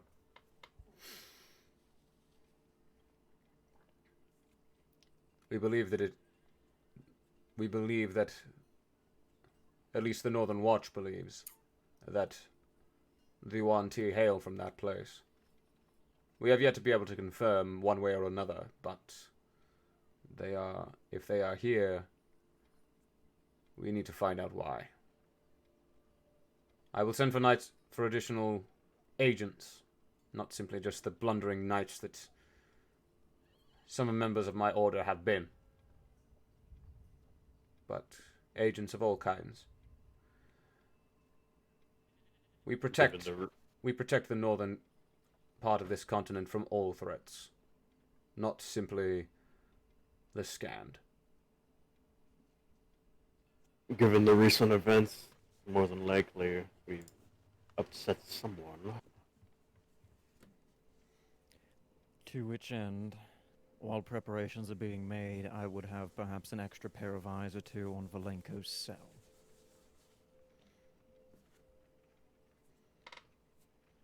Noted. I'm otherwise not sure exactly how much the news had spread amongst the nobility and the merchants of the details of today's court, but they seemed to be a little bit more familiar with the details of what's been going on than your common. News has already spread that there was an Indigan terrorist captured. Yes, but these three called him by name. They claimed that there was a trial today. There is to be. We have withheld a trial for Valenko until such a time as the Indigans either get off our backs about extradition,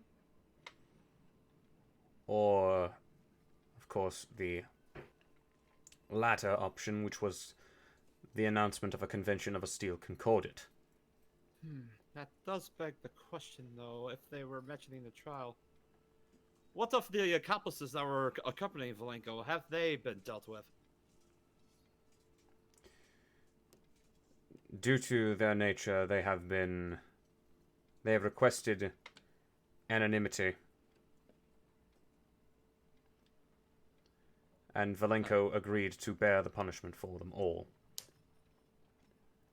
We still have a couple of them held in custody, but they are less than encouraged to attempt to break out. They are simply awaiting my release. Your Highness, I know I haven't spoken yet. I apologize. I did not want to ward off certain individuals in my appearance, but might I be able to speak freely about an opinion I might have? My tall friend, I believe that speaking your mind is necessary. Especially in a time like this. At this time, we are not able to be listened in on. Shailanov has made sure of that. I thank you. My question Well, I know that our country and the Indigans have an ever increasing, what's the word? Tensions. Tensions, yes. I feel that, considering what happens, the Indigans have absolutely no right to even bring up the potential of extradition for Valenko. They directly attacked our capital, or at least attempted to, and they could have resulted in the deaths of countless citizens in the heart of our country. If the Indigans are pushing for extradition, their only method for doing so, to dare question your authority, would be to either silence Valenko or get him off scot-free. I don't know which, but either seem like poor decisions. If you were to This is a succumb delicate. to their whims. This is a very delicate situation, and I am appreciative of your observations of such a thing. Until such a time as the Steel Concordat demands it, Valenko will not move from his cell in these dungeons. They will have to cross me in order to get to him. As of right now, I am the only person in this castle with the keys to his cell. And I do not pass them off without a presence of at least 3 other guards. Commander Wisely here, one of them. I will sleep more soundly at night knowing this information. He will not be moved until I am forced by more than just the Empire to move him. Okay, so at this point, Johann would do something. This is not because I don't trust him. This is just because Johann wants to know how well this man seems like he'll stick to his word. He's going to roll an insight check. Okay. Let's do this. 16. With that 16, I want you to go ahead and, given the time you've spent around Argonis, I want you to also roll a knowledge history to accompany it. 11. Okay. King Caster is a very pious man, and he believes very strongly in the rule of law and of promises made. He has been seen time and again attending service, attending basically the Orthodoxy's equivalents to Mass, and holds very closely to the tenets of Linrios, the god of divine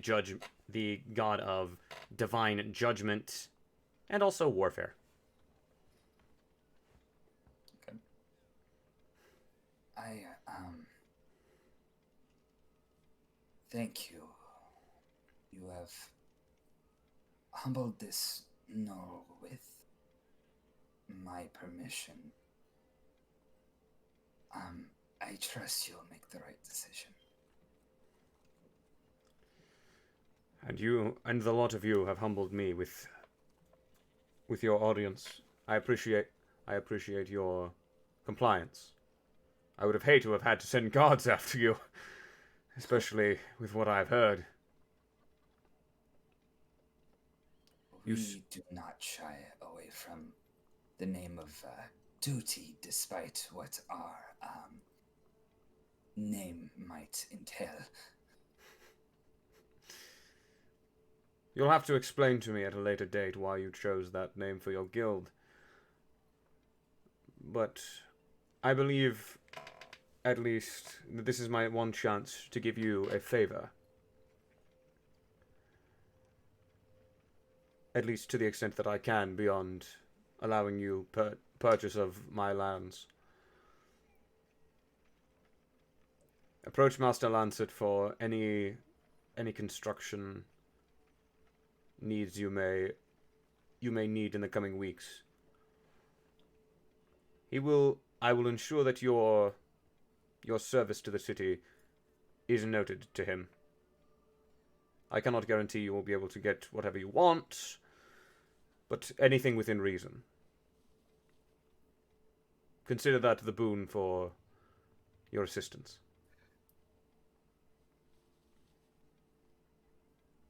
We appreciate it dearly.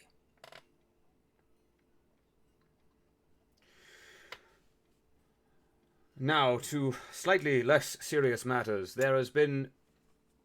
I heard tell that from a Master Fairkolf, no, Raykolf, that there was a significant portion of black steel in your possession. Aye, that would be me. I spoke with him about that before.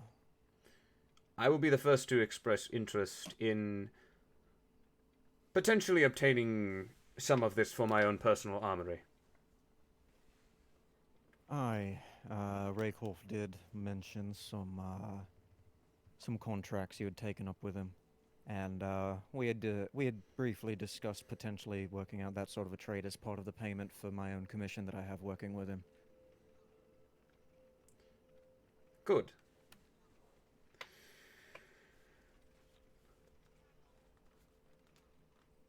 Now, I believe that our time is drawing to a close, gentleman and mistress. Until such a time as I summon you again, or until such a time as you feel necessary to seek my audience, you are dismissed. Good day, Your Majesty. And Ishmael will give a slight bow, turn on his heel, and start to allow himself to be escorted out. Rigar will return that in kind. As Trinket would curtsy, and Scrapture would bow with a creaky noise.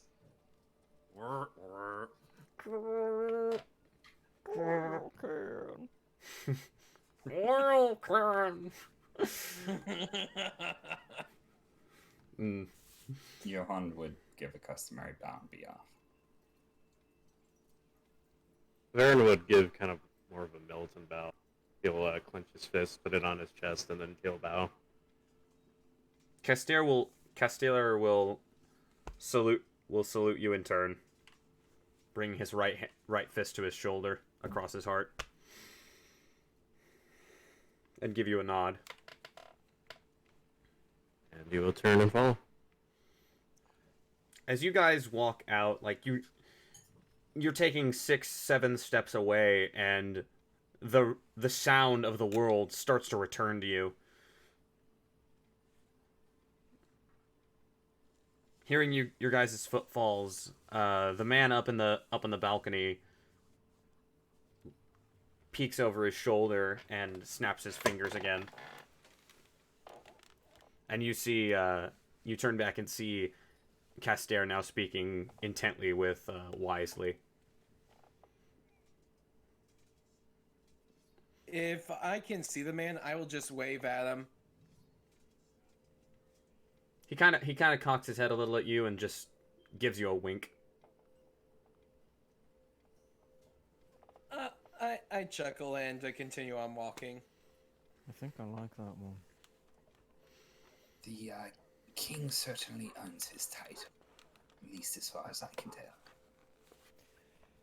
That he does. And it turns out, as it turns out, I'll get to go and see our friend in Highcore Bay after all. I assume that once we get our ambassador in order and we are sent there, then yes. above game. That's what we're supposed to do, right? Yes, you guys have a choice now. You have a choice of 3 noble houses that you were presented with. That was Durast, Amelius, and Gwenist. In the greater nation of Argonis, there are three other major settlements outside of Argonis, the capital.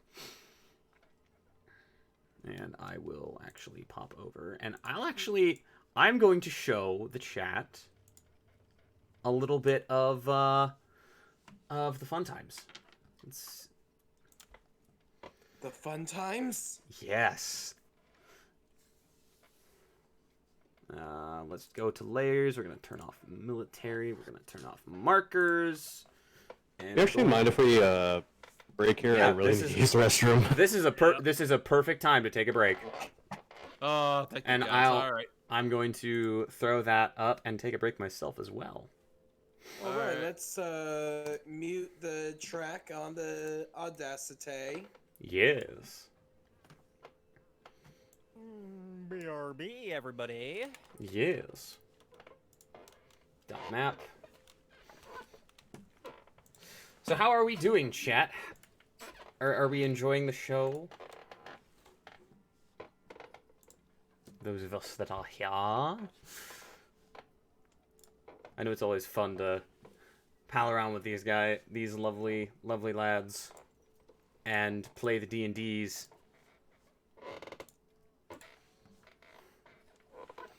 Alrighty, Trials of Eidos. I want that one. Save, yes.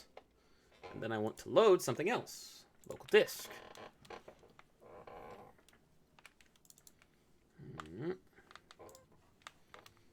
Load. Yes, that's fine.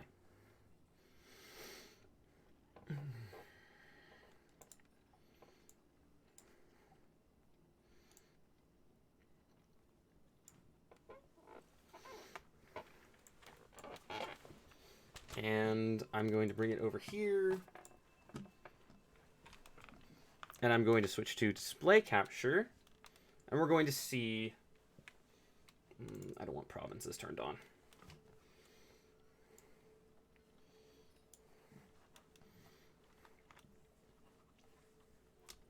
Come on. Come on, you darn thing.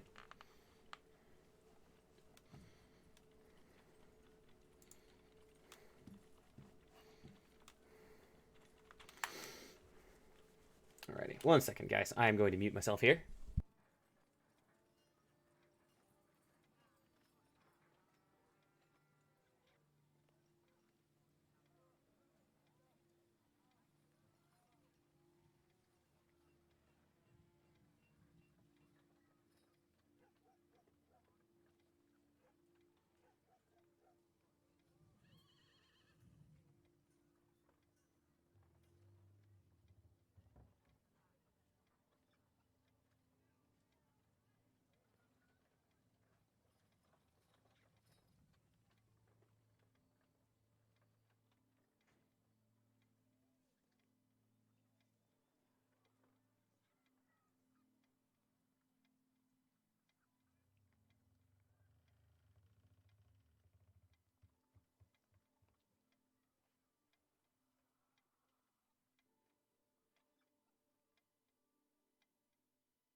Yes, I have returned.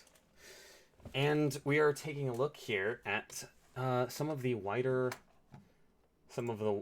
We had a view of the main city, but now we have a better look at some of the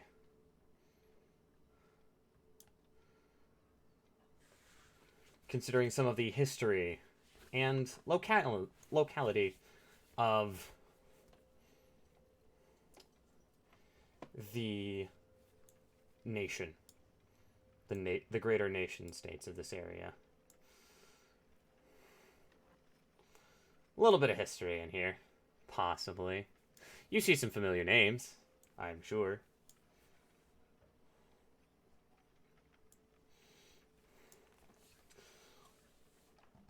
Is anyone from the party back in the call and available? I am. Ah, so you guys will be able to see here as I share the screen. Yes, I saw Ty Pendon. Yes, you did. And you guys are going to see the wider map here. I'm going to exit out of that and that. Map. Map time. I'm the map. I'm the map. I'm the map. I'm the map. So you guys see down here. This is roughly where you were. Peridimo. I have returned, chat, and I have brought mead. No, mead. It's good. It's good stuff. Oh, fuck yeah.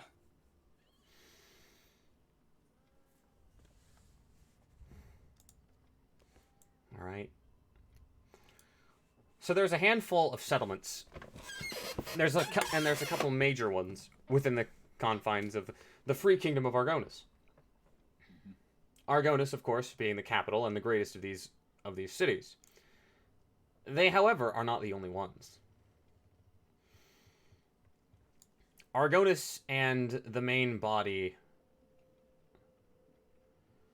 of...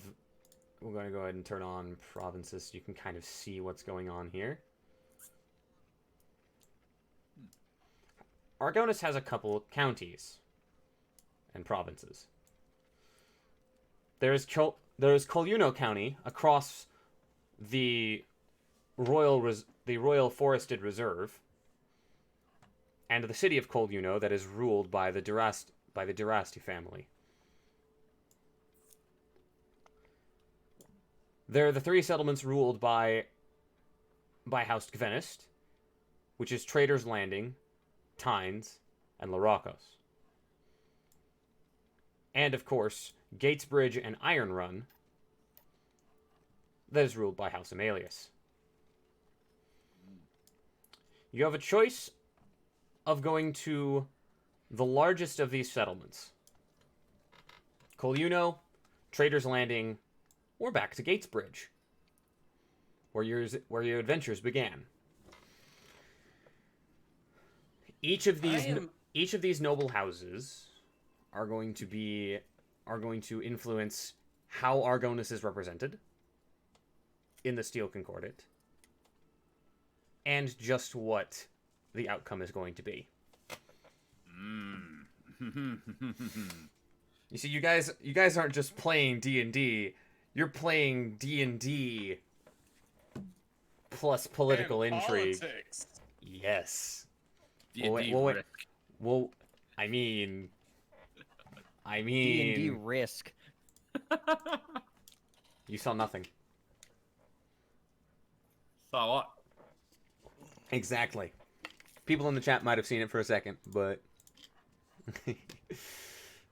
yes, this is indeed an interesting time.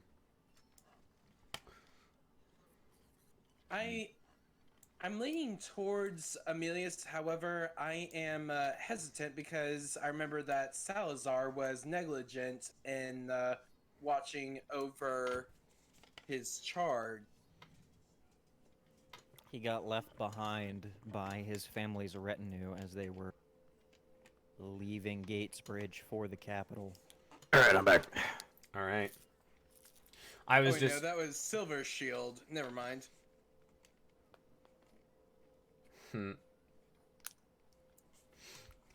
Contented DM noises. Contented DM noises that you remember, Silver Shield. This is good. Yeah, it's almost like Ishmael and all of his correspondence has a code name to use whenever he's sending letters to the guy now. Huh. Thank God for sending. But I that takes me back to square one because like I don't have anything negative to say about the trying to see where I put the list of names here. Amelius family. So, the biggest thing with the Amelius family is we do have a history with them, Mm-hmm. but we don't necessarily have a history with the head of the family, which would more than likely be the representative that's sent. So we would be going off of the goodwill we've earned with one of the children of the family. Well, we've also helped out at Gatebridge when the place was set on fire, and in dealing with the Indigan menace is there. Yeah, but That's true. Mm-hmm. So here's my thing. My thoughts immediately go to Trader's Landing. Because while we're there talking to the house, I believe you said it was Gwenest Yes. at Trader's Landing. While we're there talking with House Gwenest, we could also look into any sort of rumors or anything we could find, because that's the place that was rumored that Valenko and his crew might have made the handoff with the gunpowder. That's Mhm. true. So we could try and kill two birds with one stone going there. I have to double check something else too in my notes. Yeah, I've also got Satharos, Zaldan, Tepindon, Dalnash, and Salmir as drop points for black powder. And Typendon is a little out of the way. Also, As is Samare. yeah, definitely. Typendon is the next major city, and you'd be dealing with an entirely new set of circumstances there.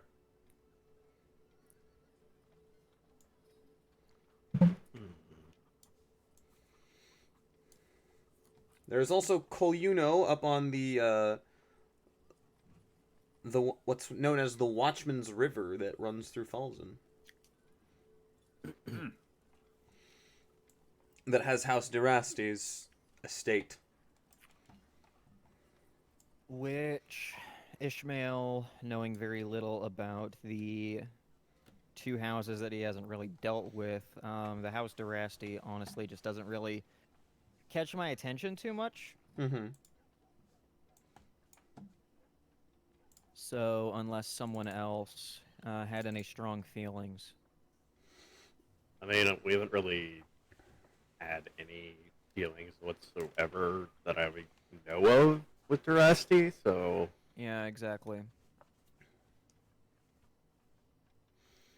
Because like at least with House Amelius, even if we haven't like met the head, like the history we have does give us some good graces on like, hey, we can probably more easily convince them to cooperate if we start going on some crazy shit.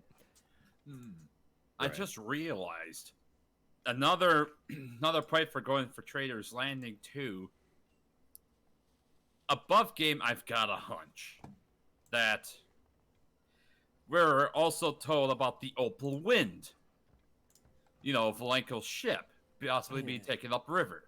Indeed, there is a non-zero chance that it could have passed by Trader's Landing.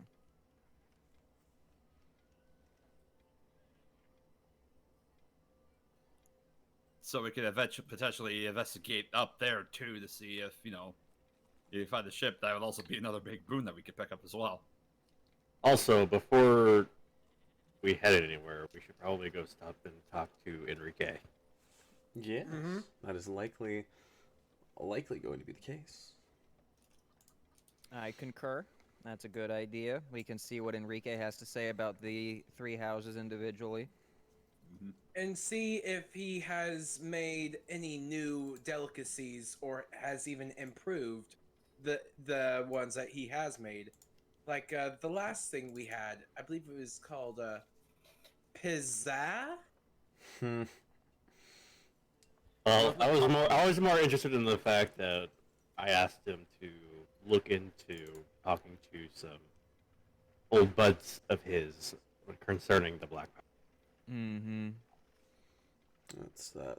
No, that's the old one. Where is... There is the document I'm looking for.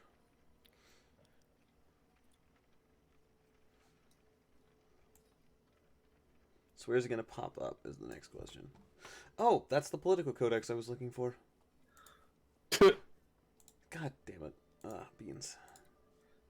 We're still waiting on Batty. I think he's... He's here. He's just munching, so he doesn't Yeah. want to like crunch up. The, Him Monch. Nope, get that off the screen. Cat food. Yep. Don't worry, we didn't see anything. I've closed the stream at this point. I saw what I needed to see. Exactly. Saw that we're live. Nope, that's the last page. Let's pop back up a little bit, shall we? Oh, when I had gone back, I had unmuted my track because I didn't know if we were back into it or not. I'm sorry. That's fine. Yeah, we're just having a little above game strategy discussion while we're Yes. getting into it. Hello. I have returned. Hello there, Batty. It is a pleasure to have you back. Welcome, myself. I was told you have food. You must share. Oh fuck. Okay. Did you I'll bring just, enough? Did you bring enough for everyone? Yeah, I sent like nachos in the mail. They'll be there in like a couple weeks. But they'll be all crusty. I think you're probably gonna be more worried about the mold that's going on. But okay. Yeah, big mood there. I mean, unless you get it from Taco Bell, then you're good. Yeah, then you're shipping yeah, cardboard, so it yes. doesn't matter. Yes, they're wrapped in plastic nacho. Alrighty, I'm just looking over my things It here. literally probably reheated, and it probably still tastes the same. Yeah, can you guys tell which cities became the Grantlands from this? Because you're getting a bit of a view into the past with this map. I'm still seeing the Argonis map. Are you on the Twitch or on the screen share in Discord?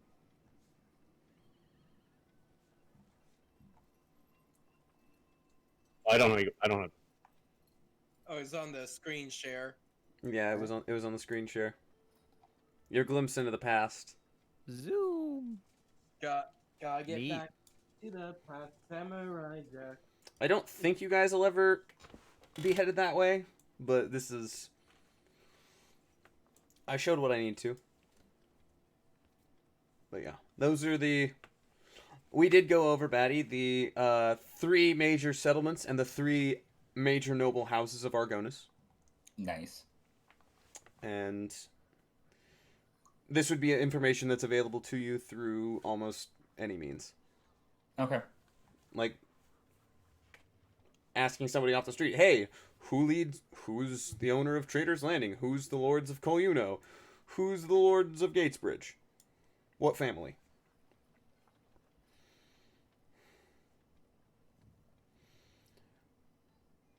So you guys are... As you guys are heading back towards the... Dockman's Rest, I believe. Yes. As you guys are heading back towards the Dockman's Rest, you are met with the familiar sounds of that district. And I'm going to actually, you know what? We'll keep the music the same. You're met with the familiar rushing of the river, the creaking of water wheels.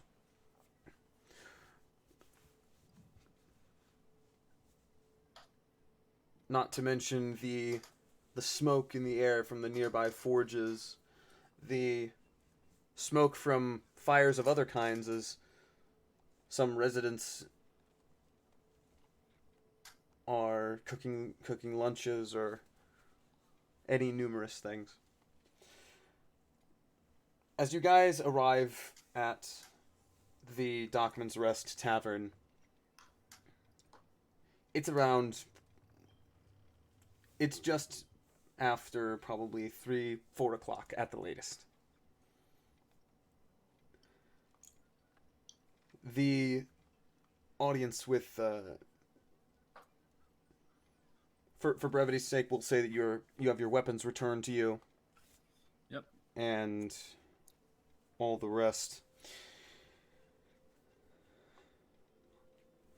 As you enter the Dockman's Rest, Enrique greets you all. Well, it has been a busy month for all of you, hasn't it? Hopefully the same to you, Enrique. A pleasure to see you as always. I have had quite the uptick in business.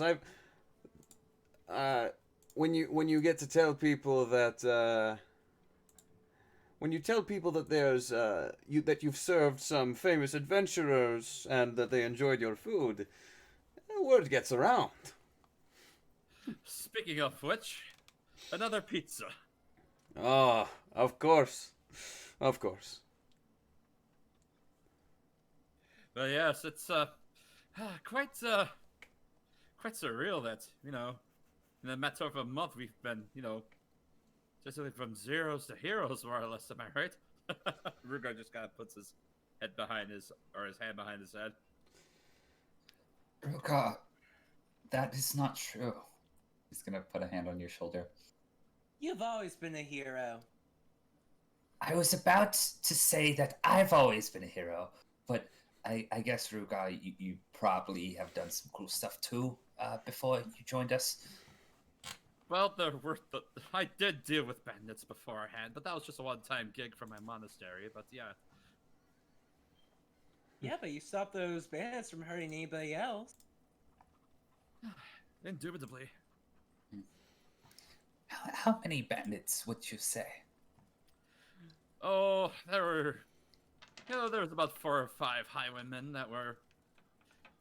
It's a long story. I'm sure I'll have to. Perhaps we could discuss it while we're waiting. Rugar, always multiply it by 5.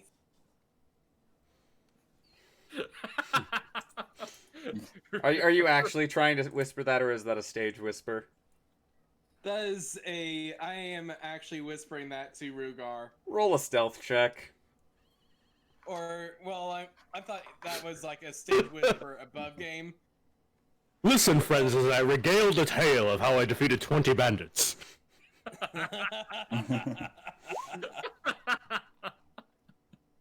That's deception. That's deception. I need a stealth check to hide the whisper. Oh, stealth. That is much better. Soft 20. Oh my god. Okay. No, fuck it. 20 also. Oh, meets it. So I goes to the runner. Yeah. So, Johan, you over here drink it whisper. Always multiply the number by 5. Actually, it would be more feasible for you to do it by 3. It's a little bit more believable when you're trying to impress people. I wouldn't know about this by any chance, by the way. Just something I picked up from other people. Insight. Yeah. Let's do this. Not one. Oh, the only way it could have gotten better was with another nat 1. A natural 0. God bless dump stat charisma. Golf claps for the egg. You just imagine Johan going, "What, you think these ears are just for show?" Oh, Wait, my ears man. are... Ishmael just sips his glass. Nobody knows where it came from. Enrique never gave it to him, but it's there anyway. Yes, I approve. I just regards just like turning the towards the Trinket and Johan while this is going on. It's just like, well, it was it's a while ago. It was like 6 of them. So then you took on 18 of them all by yourself? Oh my gosh, Rugar. You are amazing. I thought we agreed on 15. What the fuck? Hey, it's still a multiple of 3. Fair enough. Whether it's my Fuck. multiple of 3 or his multiple of 3. Well, no, wait. 6. They're Take it or technically the 6. same. Take it or leave it.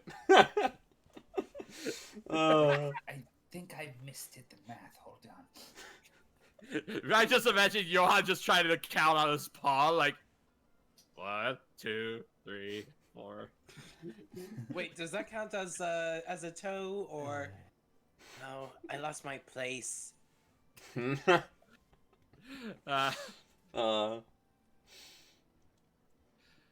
So he would be counting digits on his digits.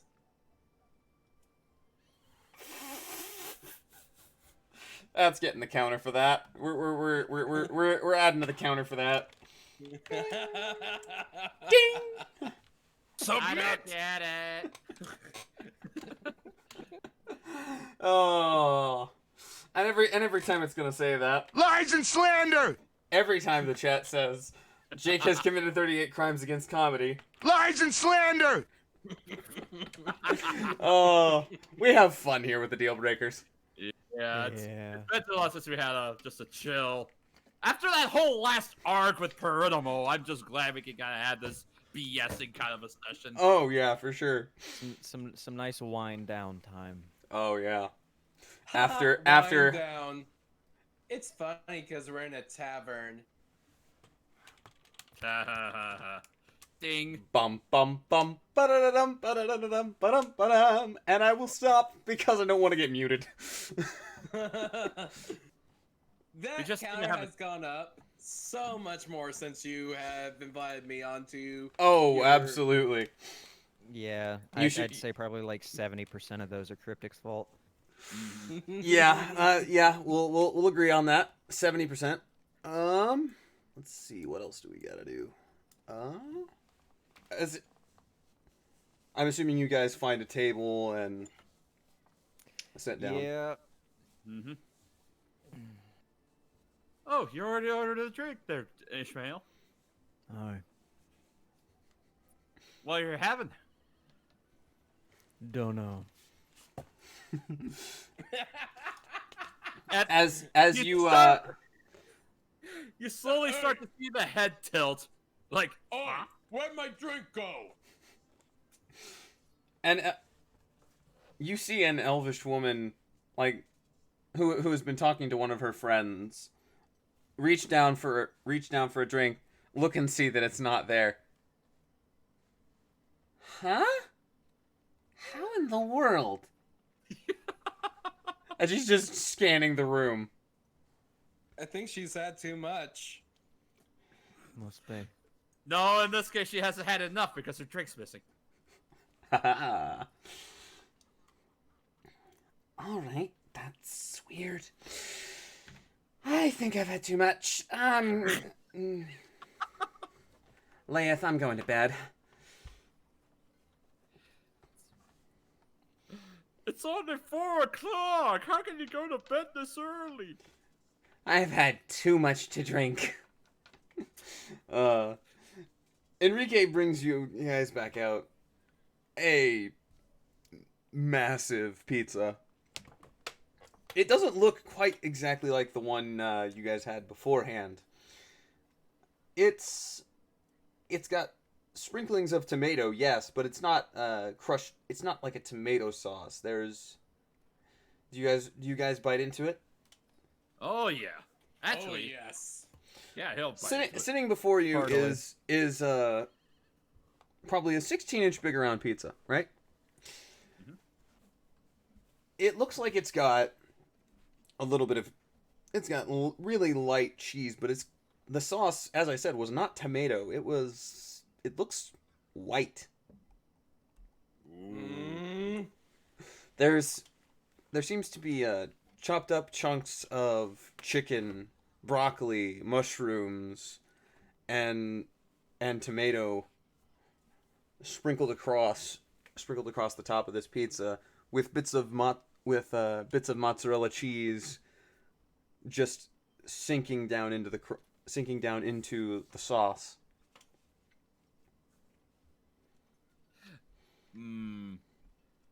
This is. Oh, this is amazing. This is divine. What do you call this one, Enrique? This is I believe called Alfredo. If I remember my Indigan correctly. Fascinating. It's made using a cheese called, and for being from Sorida, you'd think I'd have expertise with some of these names, with some of the names of these cheeses. Parmesan. This one is one of the ingredients in it. Parmesan. Yeah, that's rather fascinating. I'm gonna try something. Rugar's gonna, after he takes a bite out of the pizza, he's gonna cast prestidigitation on it to cool it, like room temperature cool. Oh. And then he's gonna take a bite out of it.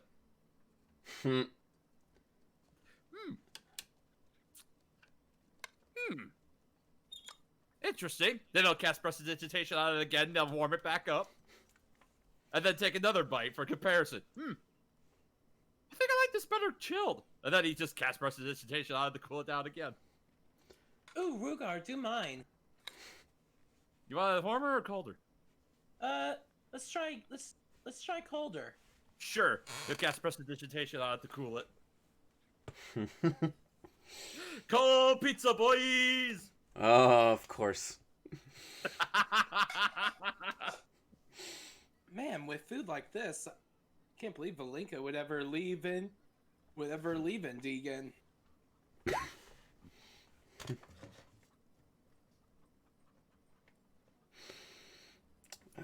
Well, I'm glad that you're all enjoying the meal.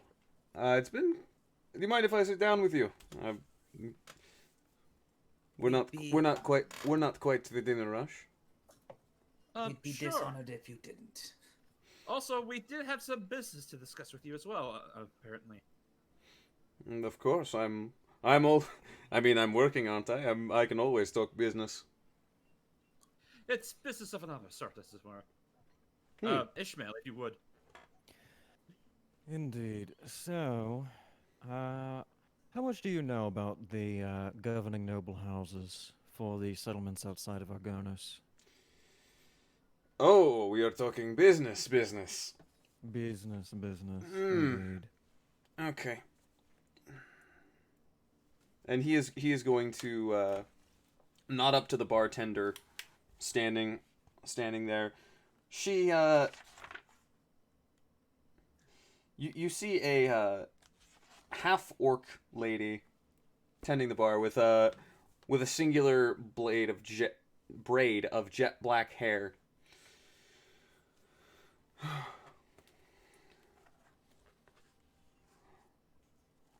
Let's actually find her name here because I wrote it down.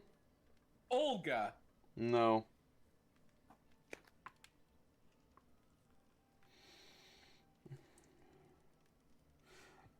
Braca, you have the bar and the restaurant. You have the bar and the kitchen. Duh. Yes! Russian orcs! Yes.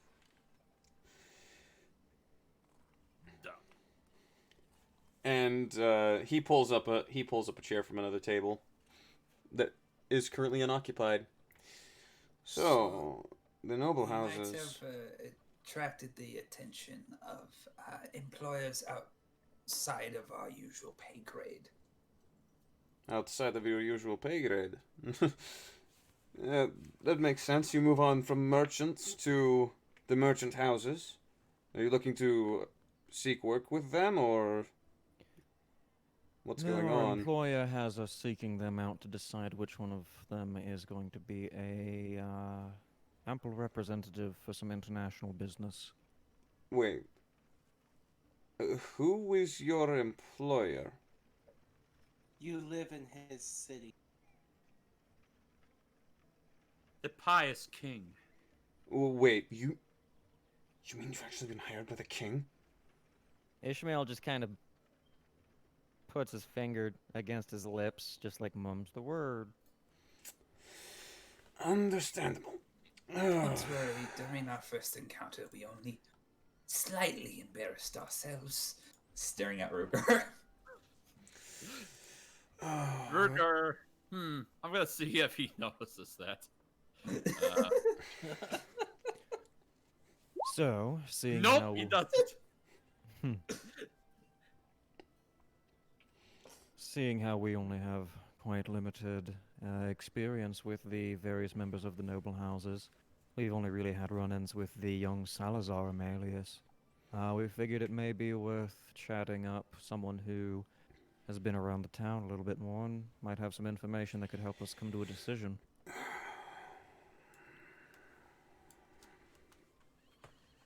Yeah, we need to know how they present themselves, how they lean politically.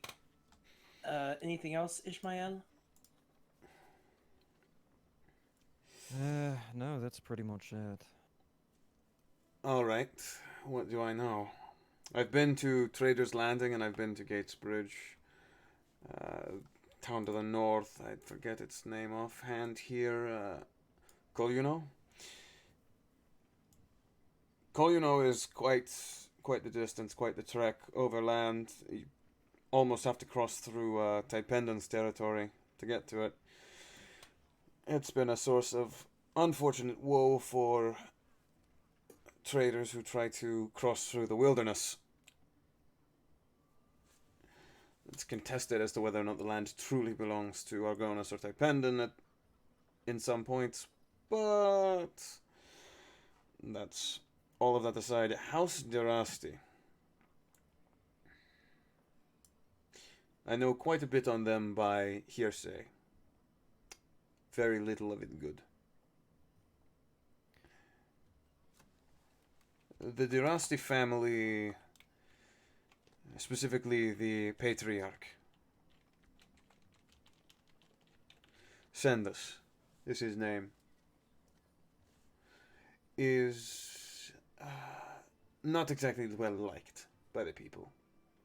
He is a very human-centric style of governance, giving preference to humans and elves and dwarves over, let's say, some of our more monstrous races, as some would say. John's gonna cough. Yes, it would be. Yes, yourself. I'm not even sure a dragonborn would be accepted, so to speak, in the town. It would be... Okay, so that's a fat no on Duraste. It's nice to see a nobleman who doesn't have a bias against elves, Ruka. I guess, but what does that say for the rest of you, though? That's he just starts trailing off like it still doesn't sound like a gimmick. You know, I mean, why don't you go off and get some other perfectly good people like that? I mean, it's just perfectly. Well, he's just trailing off. I suppose that dashes my hopes of looking into them and using it as an excuse to make a trek up to Trader's Landing and look around for clues about that's Col, you know, and that's on another river entirely. It's not on the Argonaut. It's not on the Taipan River or from the Argonaut Wash. Yeah, you're thinking. You're thinking of the Gwyneths, right. of the Gwyneth family. Oh, you're correct. That's my mistake. Yes. There's some interesting news about the Gwyneth family that's just come into town. His lordship, Marcus, he's actually on his deathbed. And there are plenty of rumors going around about his sons.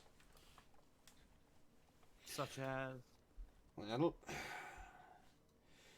there's ties between his eldest and the Guild of Fingers, not to mention other black market traders from out in the marches. His second son is oftentimes found here in the capital enjoying carnal pleasures. And his third son is actually up in Falzen right now, training to earn membership in the Northern Watch. Who is the clear successor? Unfortunately, by traditional writ, he has to declare if he wants his estate to fall to someone other than the first son, he has to outright declare it. And right now, he is in no state to do so.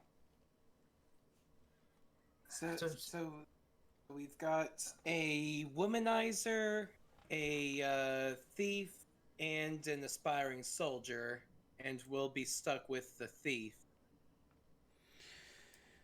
That said, there is something to say about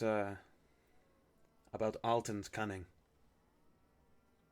That would be the first son, the thief, that you speak of. It might be problematic, but I might have potential connections to both the youngest and the eldest, but I'm afraid the eldest, those connections are not of the friendly sort. Still, though, didn't, what was his name? Oh man, I already forgot it so soon. The brother of our Tabaxi friend. Palisade. Yes. He might have an in for us. If we so choose to go that route. He'd more have an in for Bastion than he would for us. We're just Bastion's friends. Oh, we're practically family at this point. I saw Bastion in here the other day. He was actually looking into certain construction projects around your estate, I'm assuming. Around your homestead. That's interesting. Ah, yes. Palisade has not been here probably he left shortly after you, actually. A few days. He didn't tell me where he was going, and neither has Stasi.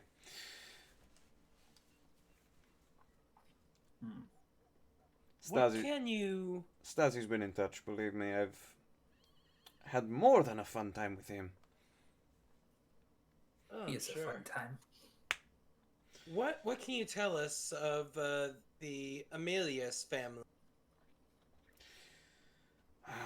The Amelius family. Now the father of the family, Veril Amelius, he is respected. He is respected, but there has been rumor that he is overly cruel to his soldiers, to his family. And I know you've spoken with his son. His son actually Salazar declined to command his father's forces in the field in favor of deploying some of that new siege technology that the army is employing. I'm not sure how much of that you've heard, how in touch you've been with the military end of things. Oh, we actually ran into him when we were dealing with Perdomo. That's another subject that I think we are going to have to talk about. You opened a lot of there was rumors that there was magical items potentially being stolen from Perdomo. Or at least that's what I've heard.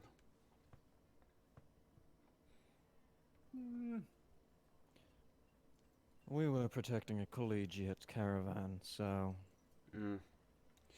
Then it is definitely to be had from that.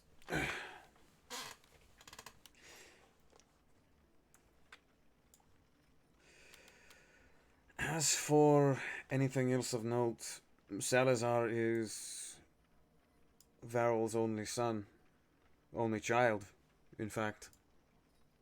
And he will inherit Gatesbridge upon Varol's passing, but he would likely have to meet I have not been able to get a read on any of Varol's inner circle. There's something sketchy about that, I think. What gives you that notion? Well, Stasi, in all of his infinite wisdom, has decided to lend me old contacts. All of the ones for Varol, the second I came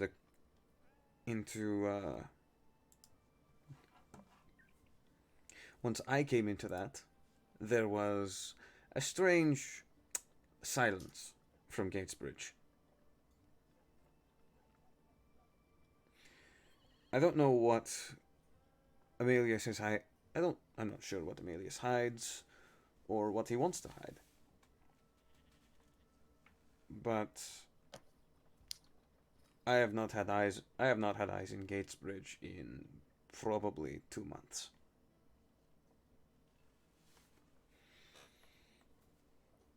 And So you think that off-puts me greatly. 2 months, you said. Aye. Varen kind of glances over to the rest of the group. You haven't really been speaking that much, Varen. Something on your mind? A few things, but on the current subject. Wasn't those two indigents in Gatesbridge? Yep. And apparently there's a third missing, too. A halfling that apparently got away. I want you guys to roll a perception check as you're talking about this stuff.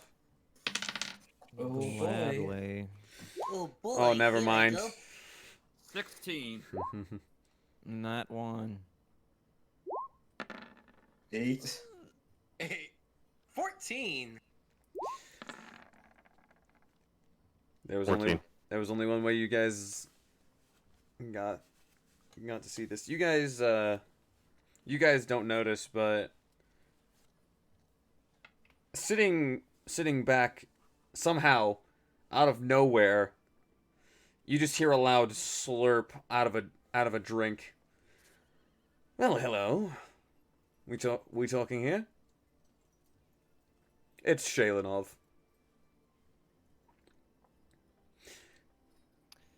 Hello Our there. good mop-headed friend.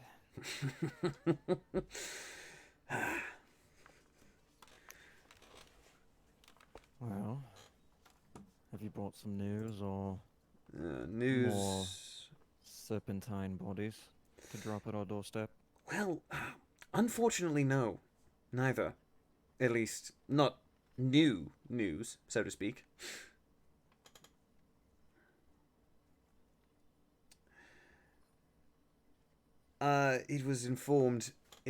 Cyril was informed that his prisoner wouldn't be moving. At least until the Concordat demanded it. And as we speak, he is riding out of the city. What?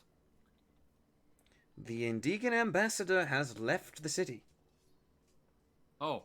For some reason, I misheard that. I thought he meant Valenko was leaving. I'm like, oh. He's leaving, okay. Yeah, no, Valenko's going. No, Valenko's not going anywhere. I've actually had a chance to talk with him. Wisely's let me in, and so has His Majesty.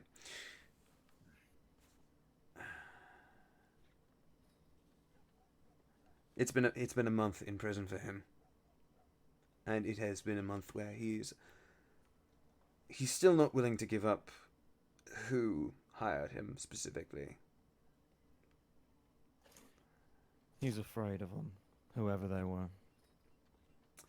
That much is certain. Yes, I was able to determine that myself as well. Probably threatening his family, I would assume.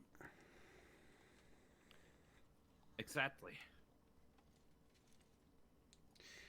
I've heard rumors from the Empire actually.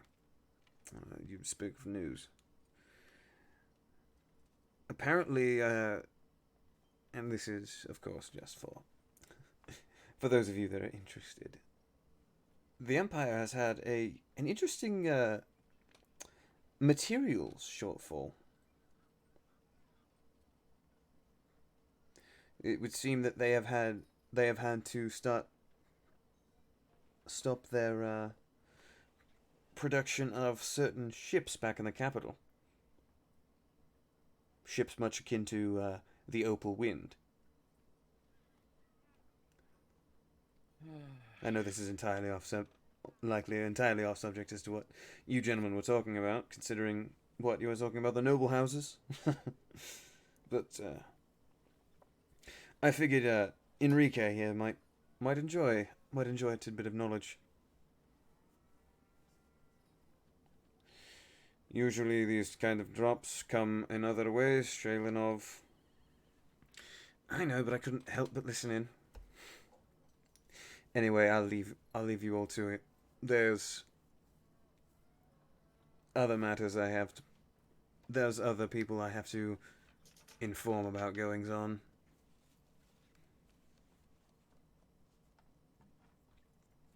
See you later. And Shaylinov departs with a 2-finger wave. He has a habit of arriving without any of us noticing him. I've come to realize. I would say you get used to it with him, but I certainly haven't. Above game. Is he misty stepping? No. A nat 20 is a nat 20 is a nat 20 on a stealth check, kids.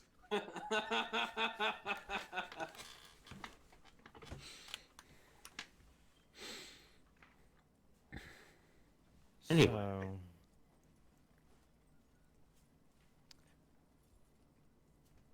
Looking at the families again, we've got the Durest being a massive racist. yeah, I don't see that particular trait serving us any benefits. Unless if we wanted to make Rugar and Ishmael do all the work, but We've got Amelius and so from what we know, he is cruel to his soldiers and family. He probably has a poor reputation. Well, the only main problem with that is that we are supposed to be on at least somewhat diplomatic mission, and I don't want our neutral party to be of the quick to mobilize troop sort. Gwyneth may actually be our best bet. I was beginning to think the same thing. Even if he is a lion, a snake, that cunning could come in very much handy in the sort of proceedings that we'll be getting into. It can get him into trouble, but it can also get him right out of that same trouble. Going back to the earlier point, though, you mentioned that it got quiet in Gatesbridge.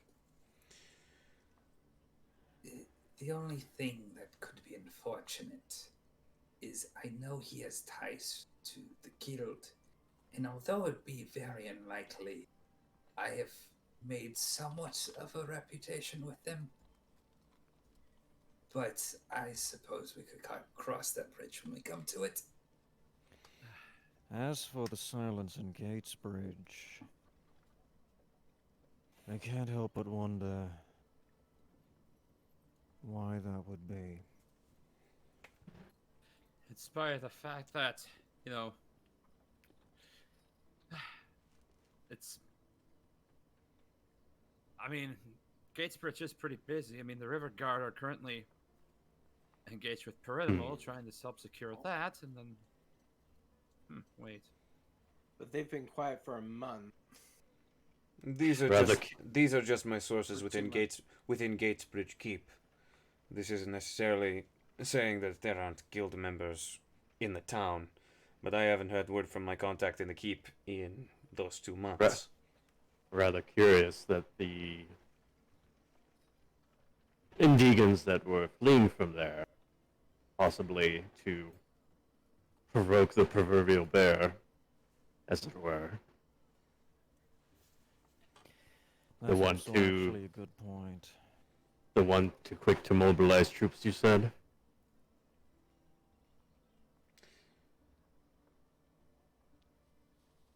Come again?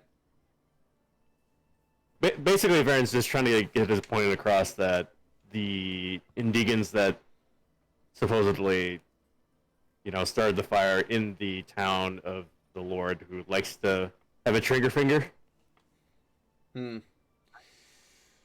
I wouldn't put it past Amelius to be readying some kind of defense.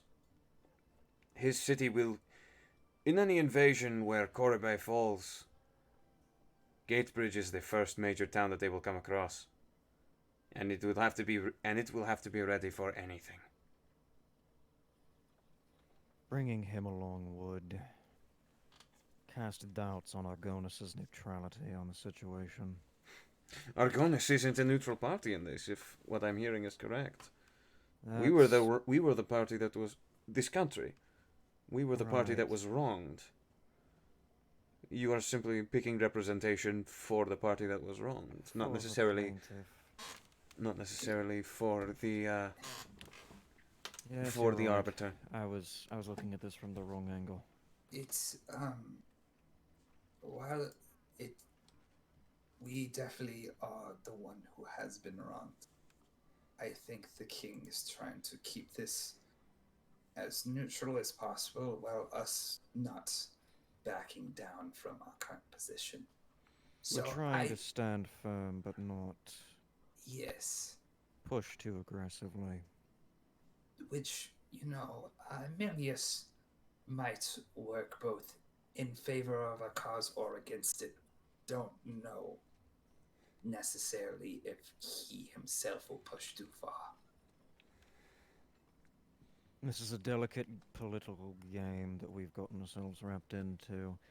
And the more I think about it, the more I feel like the cunning of someone who knows how to play these games may be our best bet.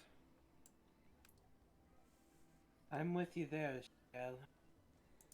Because as much as we could bring someone like Amelius, who can speak very personally for the damages that have been caused by the Empire, if his emotions were to flare up too high, and he were to get too aggressive, it could do more harm than good. That being said, if we were to use the noble who use cunning methods, as you say, and he's involved in rather less than ideal relationships, he may use this current event to dissuade looking for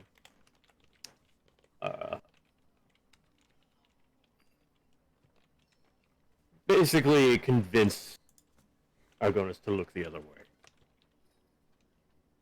because he did a favor for him.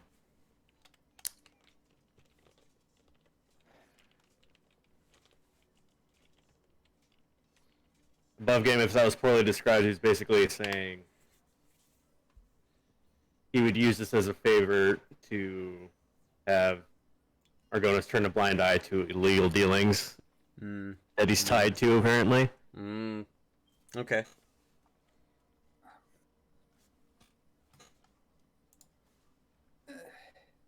That would be concerning. I'm not for sure if the guild necessarily is our biggest worry at the moment, but I do see what you're saying. I'm just merely saying to consider things down the line and not just what's right in front of us. Fair enough. I feel like whatever choice we make, there'll be certain consequences that are about to arise. At this point, it's all about damage control.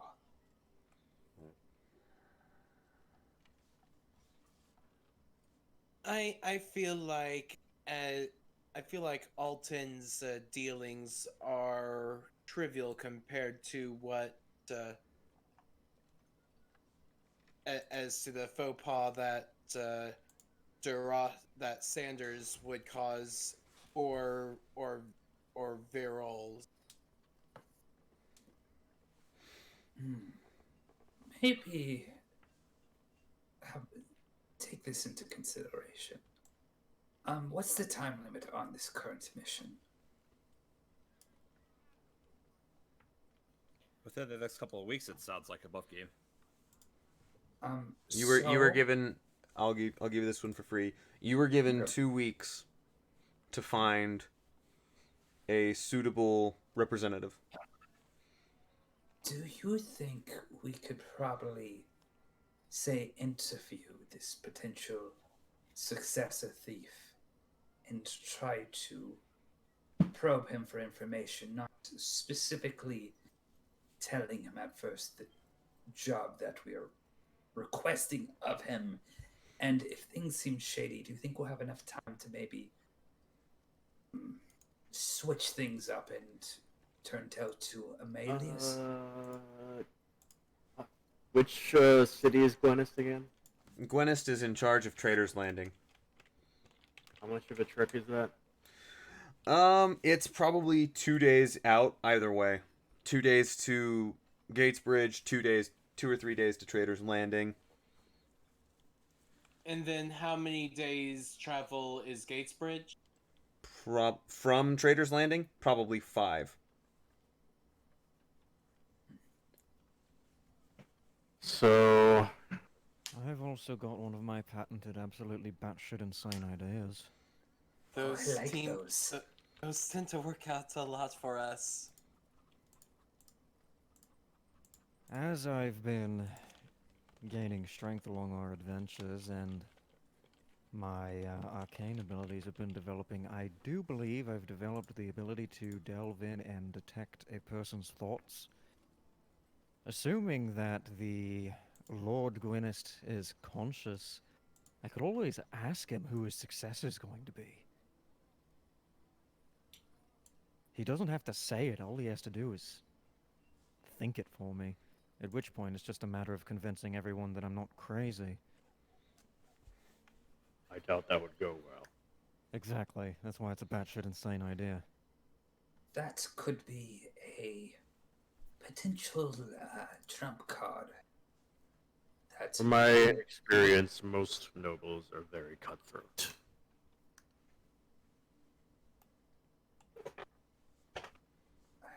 It would, I wouldn't say it would be a plan A or a plan B, but maybe a plan C or D. But again, it is a powerful card to wield. So for the time being, we seem to favor Gwyneth, yes? Well, let's make an official vote on, well, I suppose with Johann's yes, that would make at least 3 votes for the Gwynist. Anybody opposed to Gwynist who would like to speak their mind one last time? Or are we all in agreement? It sounds like you are. Alright then, I suppose we'll be making for Trader's Landing. Would you like me to say? You said you wanted to interview him. You wanted to interview Alton. I can't guarantee it, but I can pass word along to Stasi to maybe get in touch with him. Would you be opposed to that? Maybe what you cut out. would you be opposed to me possibly asking Stasi to make sure he's in town? Sure. It would be very helpful, yes, thank you. I think that is likely our best course here. Yours. Far be it from me to assume inclusion on this group. I just serve you. I think that the census that here is that Gwyneth will be our first choice, and Almaeus will be our fallback. Enrique, Yes. although you are not part of our hands-on group, I consider you our most valuable consultant. I appreciate your that. advice. Looks like we just got a circle of mutual appreciation here. I'm gonna pat him on the back really hard, but not to be, but just out of like. You're my good. I just think you're a good friend who makes me awesome pizza and tells me cool stuff. You know, there's something to be said for that. Speaking of which, have you heard anything about the dealings with the Black Powder? And that's the rub. Let me actually roll to see if he has.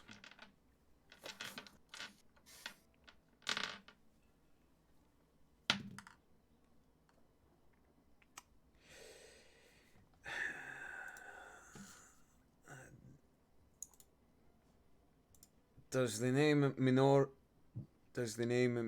Asato ring any bells to you? Does it? I don't know. Roll a history check.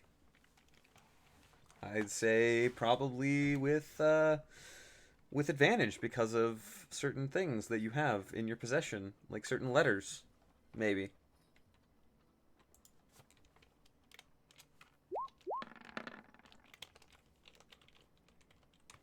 $19.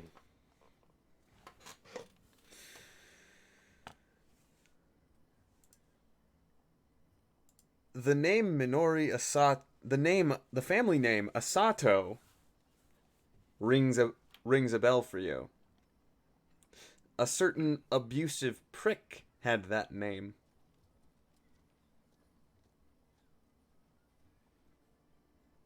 A certain armless prick? Yes.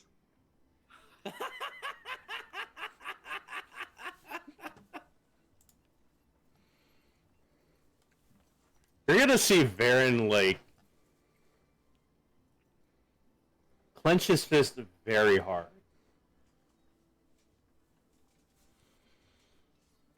Very much so. Oh.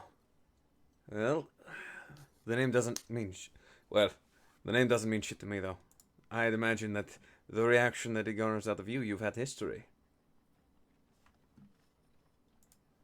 Well, you have to cut to Varen, I guess. Seems like he knows.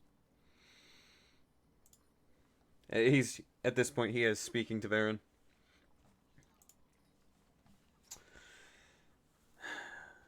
Now, pray tell, what do you know about the Asato? What do you know about this Asato character?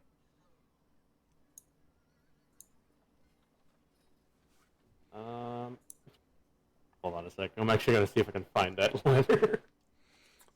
Should be down near the bottom if I remember right. From Ryota-sama.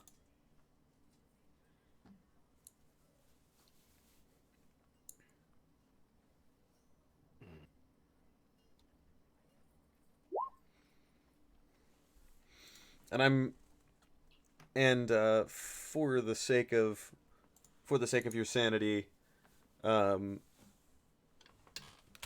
name of the lord that you disarmed is Eiji Asato.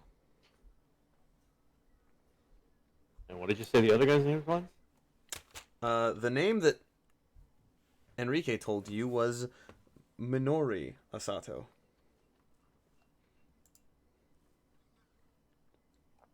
Do I know Midori or just Edgy? You've not heard of the name Minori associated with the Asato family. But then again, you really only dealt with... You really Fair only enough. had a run-in with Eiji.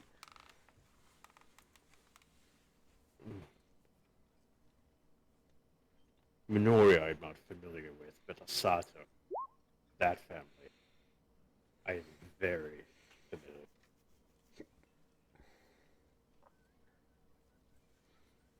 In fact,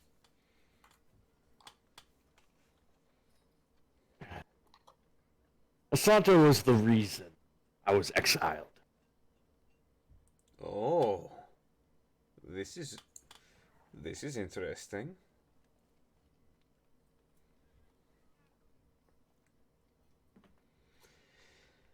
To be more specific, Edgy Asato.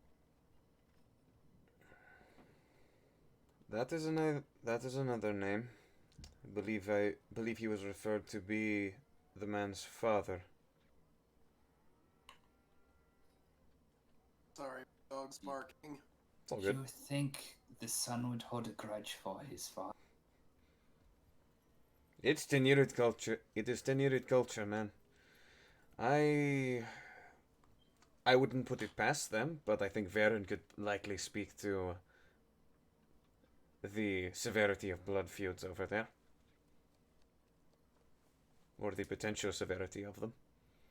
The honor of the household name extends to all. If you tarnish it for one, you tarnish it for the entire family.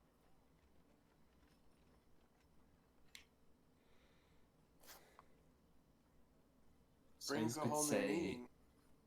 you could say you involuntarily made a whole stew of. What was that you cut up, Eddie? Oh, sorry. I'll rejoin just in case, real quick. Yes. So instead of making one enemy, you make an entire slew of them. More or less, yes, but I had my reasons. I'm sure you did.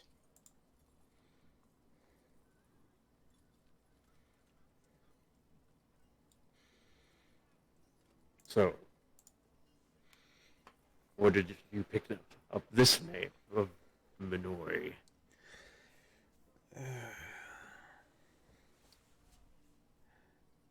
There was talk about Stasi specifically mentioned the name of someone interested in looking to specifically offload some goods that were smuggled out of the shogunate. We can only guess that they were trying to smuggle likely the material that you so gracefully disposed of about a month ago, month or two, month and a half. Baron's gonna start angrily speaking in Tenured. None of you understand what the fuck he's saying. I do. Rugar's gonna instinctively cast comprehend languages. Trinket understands Tenured. I understand dragon. That's Draconic, not Tenured. It's a different language. It's a different language than Common.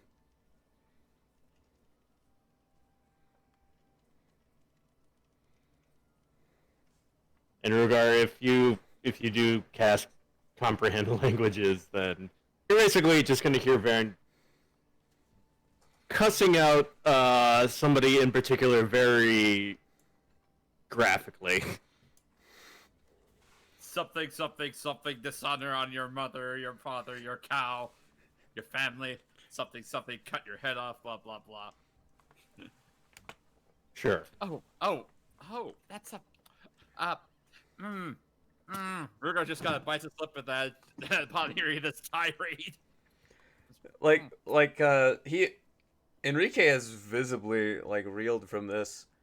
I didn't understand a word of that, but it sounds very angry. Oh, you have no idea of the vitriol of this man, apparently. I haven't seen an Lovely. outburst like that since the last time I woke up in the middle of the night about Rudolph. Huh? You know, I've heard you mention that name, Rudolph. I actually have a little bit of news. That name's come up. Go on. Have you ever heard of the Golden Caps?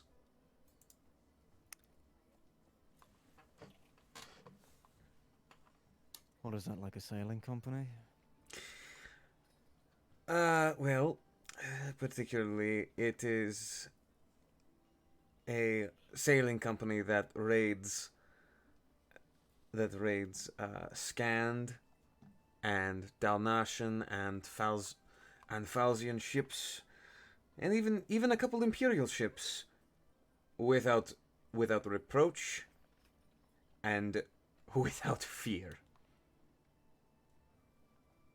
These attacks I've heard are very brazen. They managed to sink an Imperial galleon at one point.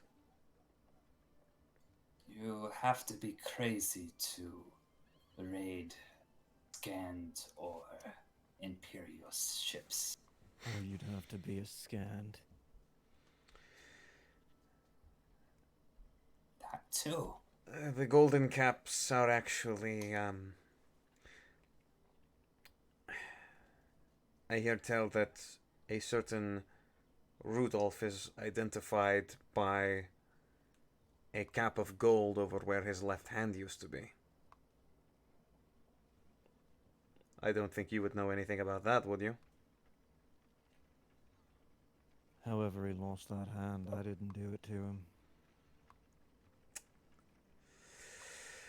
Well then. But I swear, if he had the gall to rename my ship...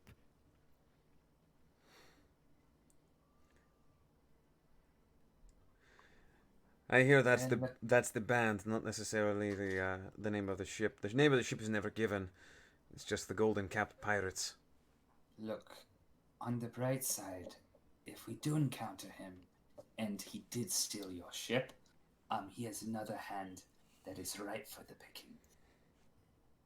Well, I'm gonna take a lot more than his fucking hand. Fair enough.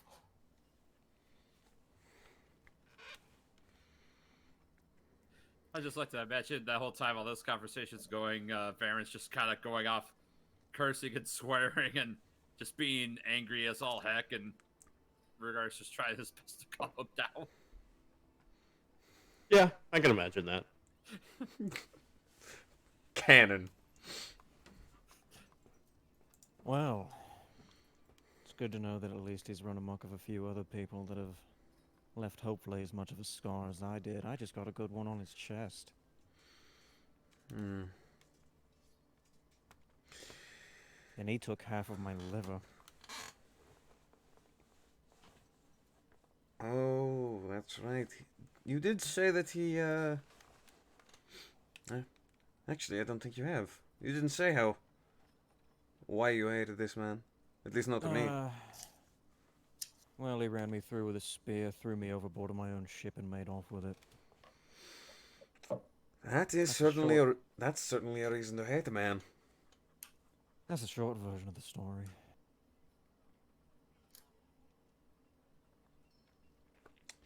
Anyway, they were spotted up north of, sailing off to, what is the name of that? Tiny little city. I remember it. I swear I do.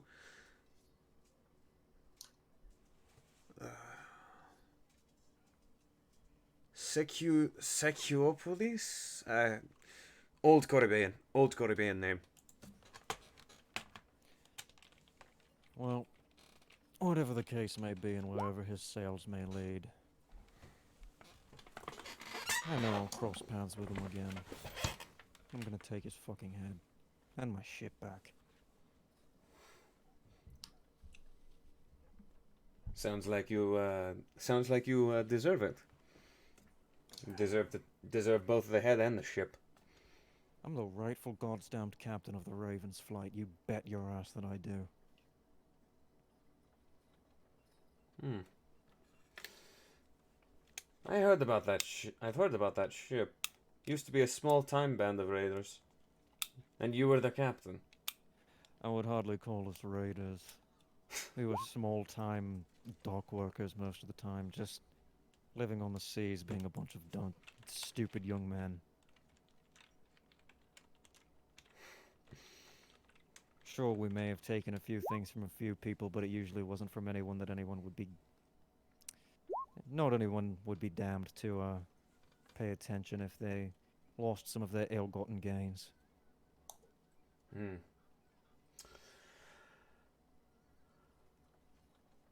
Sorry, I was lost on my train of thought. Uh, sorry to fucking side interject for a second, but did Enrique ever mention? Oh wait, yeah, he did. I'm sorry. That's all good. My brain's all over the place. It's all good, man. It can be sometimes. And did he say when he wanted to offload smuggled goods, did he say where this would be Trades Landing? He said that he basically is, to recap, he basically said that Trader's Landing would be one of the potential points where he does. Okay. In my notes, I've got Trader's Landing, Satharos, Pisalden, Tependen, Dalnash, and Salmir as potential drop points for black powder.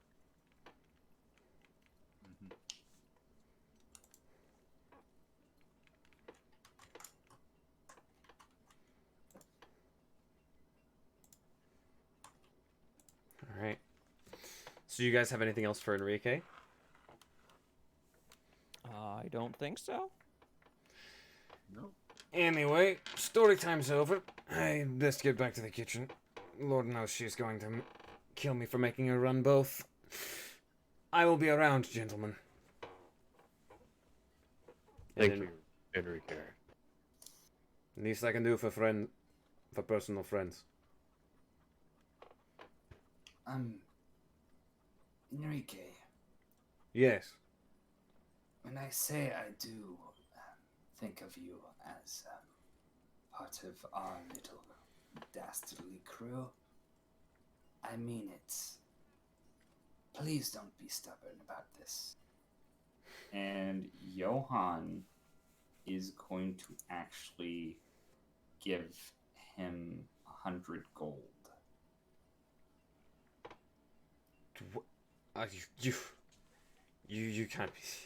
You can't be serious about. You cannot be serious about this. It's Enrique. Sorry. No, you can talk.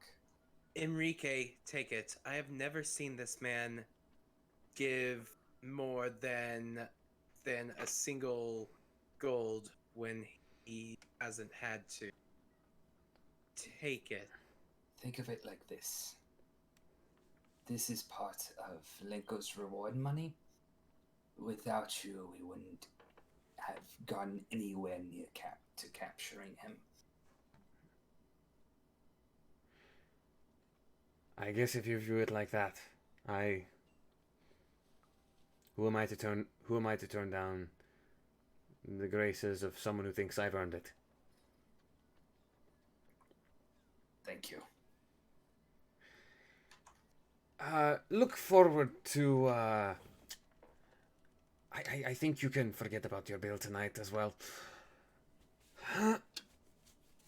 And Enrique is just going to take the sack of gold back behind the counter and back into the kitchen.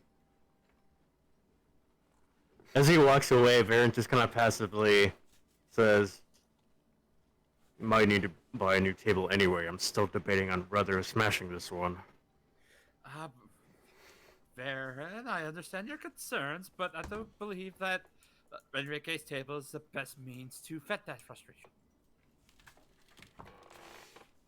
The half-orc bartender is out looking out looking at you. She came back out after your outburst, and she is staring daggers at you. And Varen gives 0 shits right now. Dragon Man should not break table. If Dragon Man does not want back broken. I'm sure we have a perfectly fine old empty. Rugar, you still have Cumberland Lake. It's just up. Yeah, it lasts for 10 minutes. You'll hear Varen say in Tenurid, you can certainly try.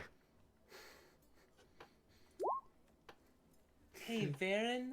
You hear in Tenurid from her. I invite you to make me.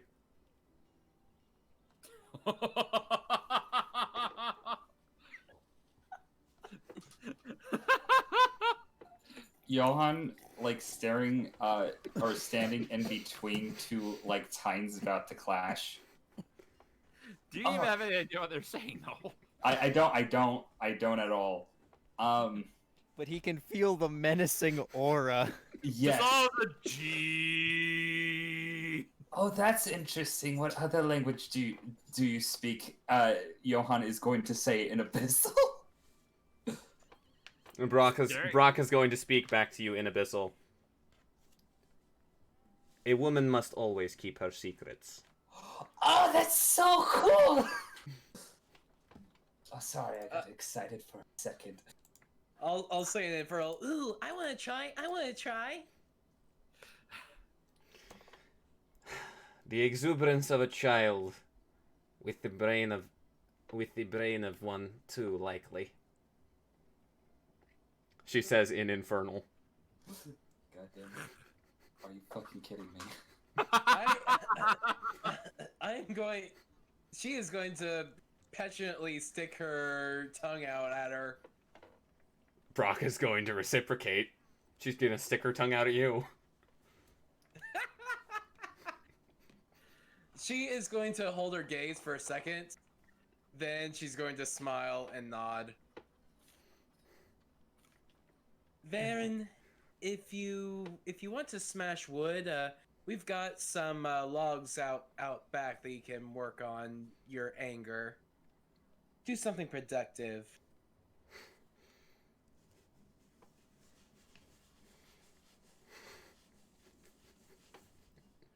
Or you could always Jake? burn out some of the weeds. Jake, Yes? can I roll a wisdom save? Why do you want to roll a wisdom save? To see if Varen loses his temper to smash through the table. You know what? Go ahead. Here we go. 17. Yeah, we're good. If it was gonna be below a 10, then he would have done it. Yeah. Nice. I feel like if it was below a 10, we were gonna need that. Yep. We'll be right back. As you guys wind down the evening, eventually you guys do have to meet last call, and Braca is the one there making it. She says it out in like 5 or 6 different languages, just to make sure that everyone understands it. Last call. You don't have to go home, but you can't stay here. Last call for alcohol. Well, I know who I want to take me home, as he looks at a lot of the group. I'm sorry, Elfman, but I would crush you. I'm sorry. My apologies. I didn't think I was addressing you. Well, you spoke in the room with Braca. You were addressing Braca. Oh no. The character is just like, Rugar's just like, haha, it's perfectly fine. Internally, he's just like, oh no, please don't break me, half-orc woman. I don't know, I don't know, Rugar. You might have a good time with her. Whack.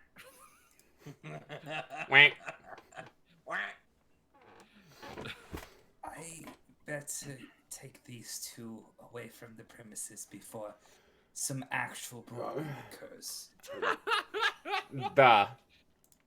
You had the I'm best. going to roll an athletics check to carry both the Rugar and Trinket out of. Do it. I don't assume either of them weigh very much. That's a 14. You know what? I'll let you have. Actually, no. Since this is you're technically grappling them. If you guys want to, you can choose to either resist and roll a contesting athletics or acrobatics, or you can just choose to fail. Acrobatics to get out of the way. 15. Are they drunk? 19. I don't know.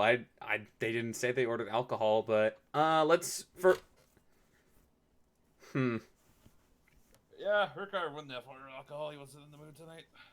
Okay, then if he wasn't drunk, then he would not have picked them up. I thought you guys were just blasted drunk.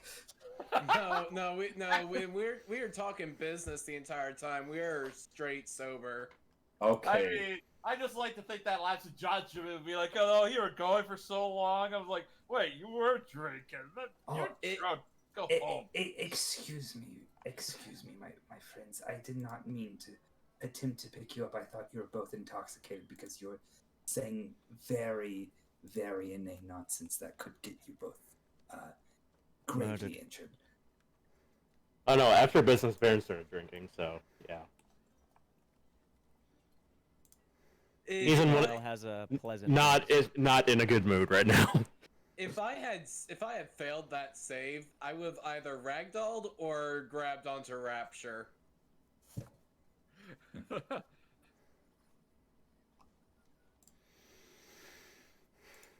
All right. As you guys are leaving the tavern, you've got a long road ahead of you before the Steel Concordat, and it's going to be definitely taking you some very interesting places. But we're going to see all of those next time after we break here from the Dealbreakers. Bye, future Jake. And that is Bye, the end Jake. of tonight's session. Woohoo! Whoa, we did! We saved the day! Yeah. For now. You saved the day only to find out that the world needs... that more days need saving. Welcome to the life of adventurers, everybody. Oh, God. Session 17. Yeah. A lot of sessions. Oh, we're gonna. I already know who we're gonna raid. Ooh. Is it the Hadataka or is it the Kala Doctor? Like, it is actually neither. It is actually the Punkles, the Punkyard Dog. Oh yes, All right. Hell yeah. she is doing Horizon Zero Dawn. Yes. That's more than one Horizon of the- -1 Dawn. One of these days we'll have a tavern brawl. One of these days. It would have been fun to have it this session, but do we have any names for it as we're on our way out? Business before pleasure. Maybe. Or Or maybe business before business. I've got one. It's a bit of a meme reference. Good business. Yes. It's just good business. Good business. More good business. All right. good business, bad times.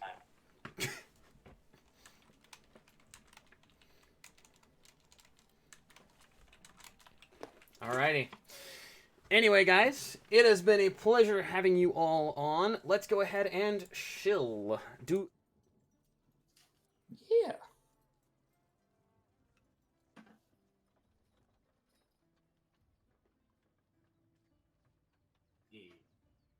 Greetings and salutations. My name is Cryptic Cyanogen. You can find me at twitch.tv/cryptic_Cyanogen, where I've gotten an Ethernet cable so I can more reliably stream games without drops in quality. Uh, and I'm thinking of starting up either some Lego games or the Thieves of Sieving, as it were.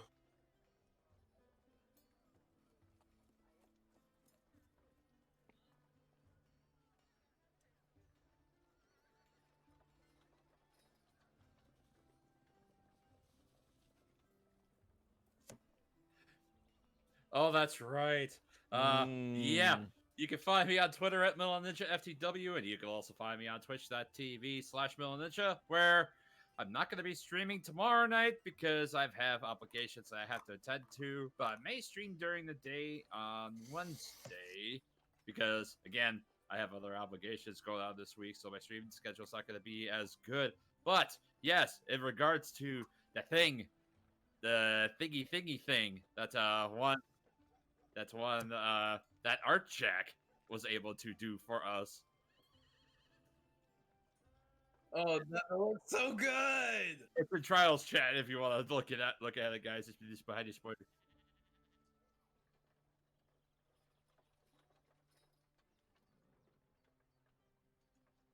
Yes. An excellent painting of Rugar at study. Yeah. He is rocking that man bun. Yes.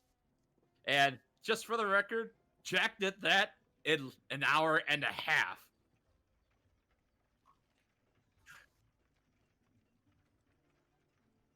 He did this. He did the same thing with Rapture. Mm-hmm.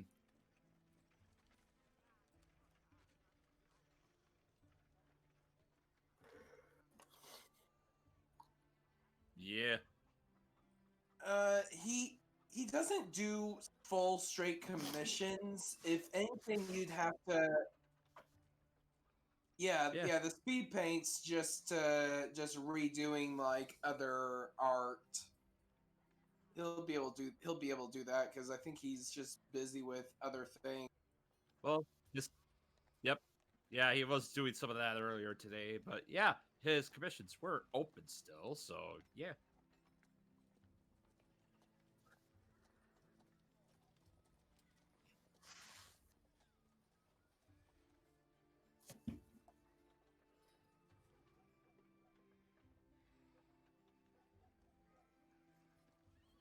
Right.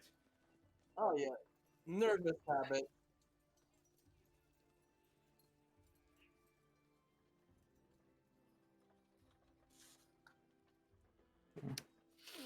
Angry Dragon Boy noises.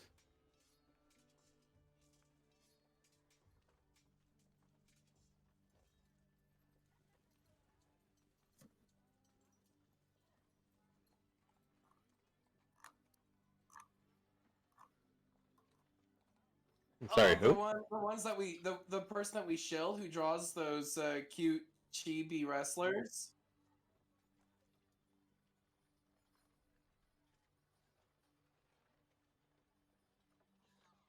Ah, gotcha. Anyway, you can find me both at Twitter and Twitch at HelixX. Currently, I'm now working again, so my schedule's a little weird in terms of if I do ever stream. It's gonna be pretty sporadic, but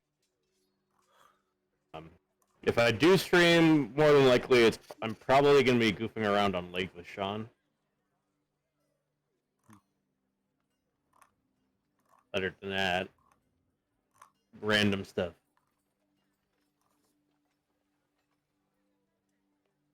Also, I gotta ask, was fucking Raka like just knowing all those languages a meme you pulled out of nowhere? God damn it! I approve.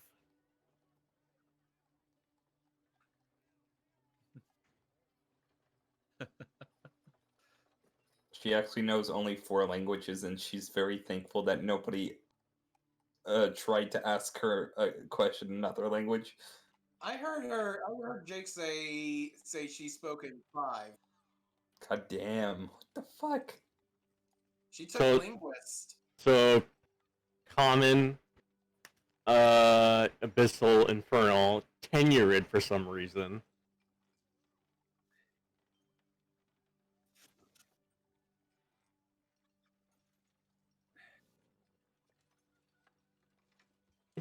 I was I mean- about to say she's a member of the JET program.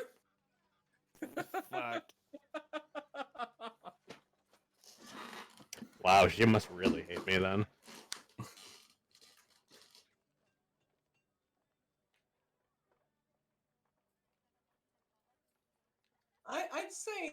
I'd say orcs more respect them than anything else. Maybe. Mm.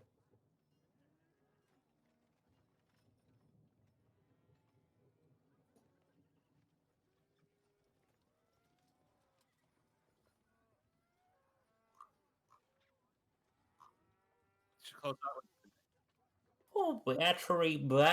Well, if you want to mainly find me where I draw my art, you can find me at Battery Batty on Twitter.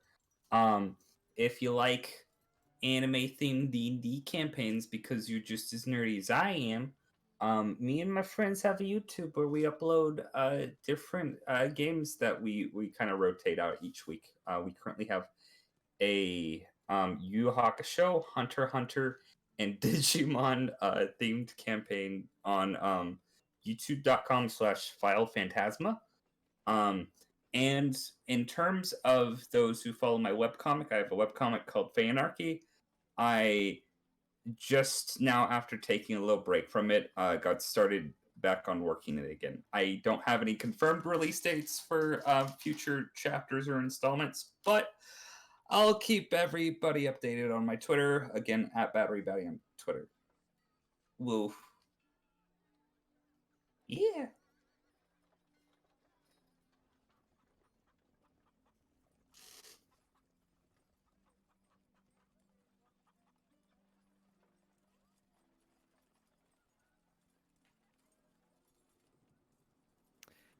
Yep. So to track me down on Twitter, it's at GaiaGreen3, twitch.tv/GaiaGreen.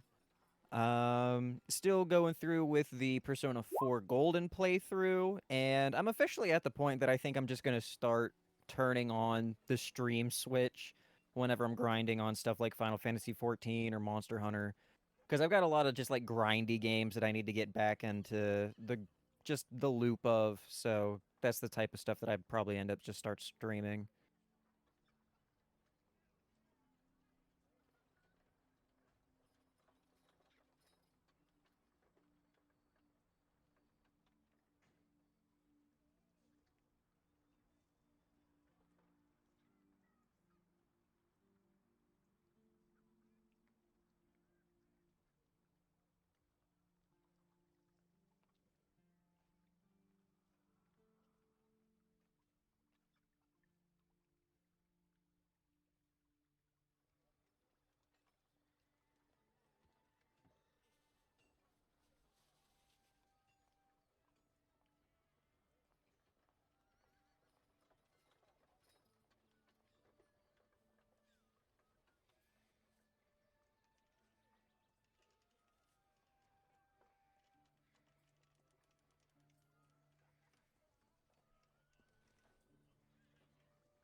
Bye. What will be our raid message? Pizza Gang?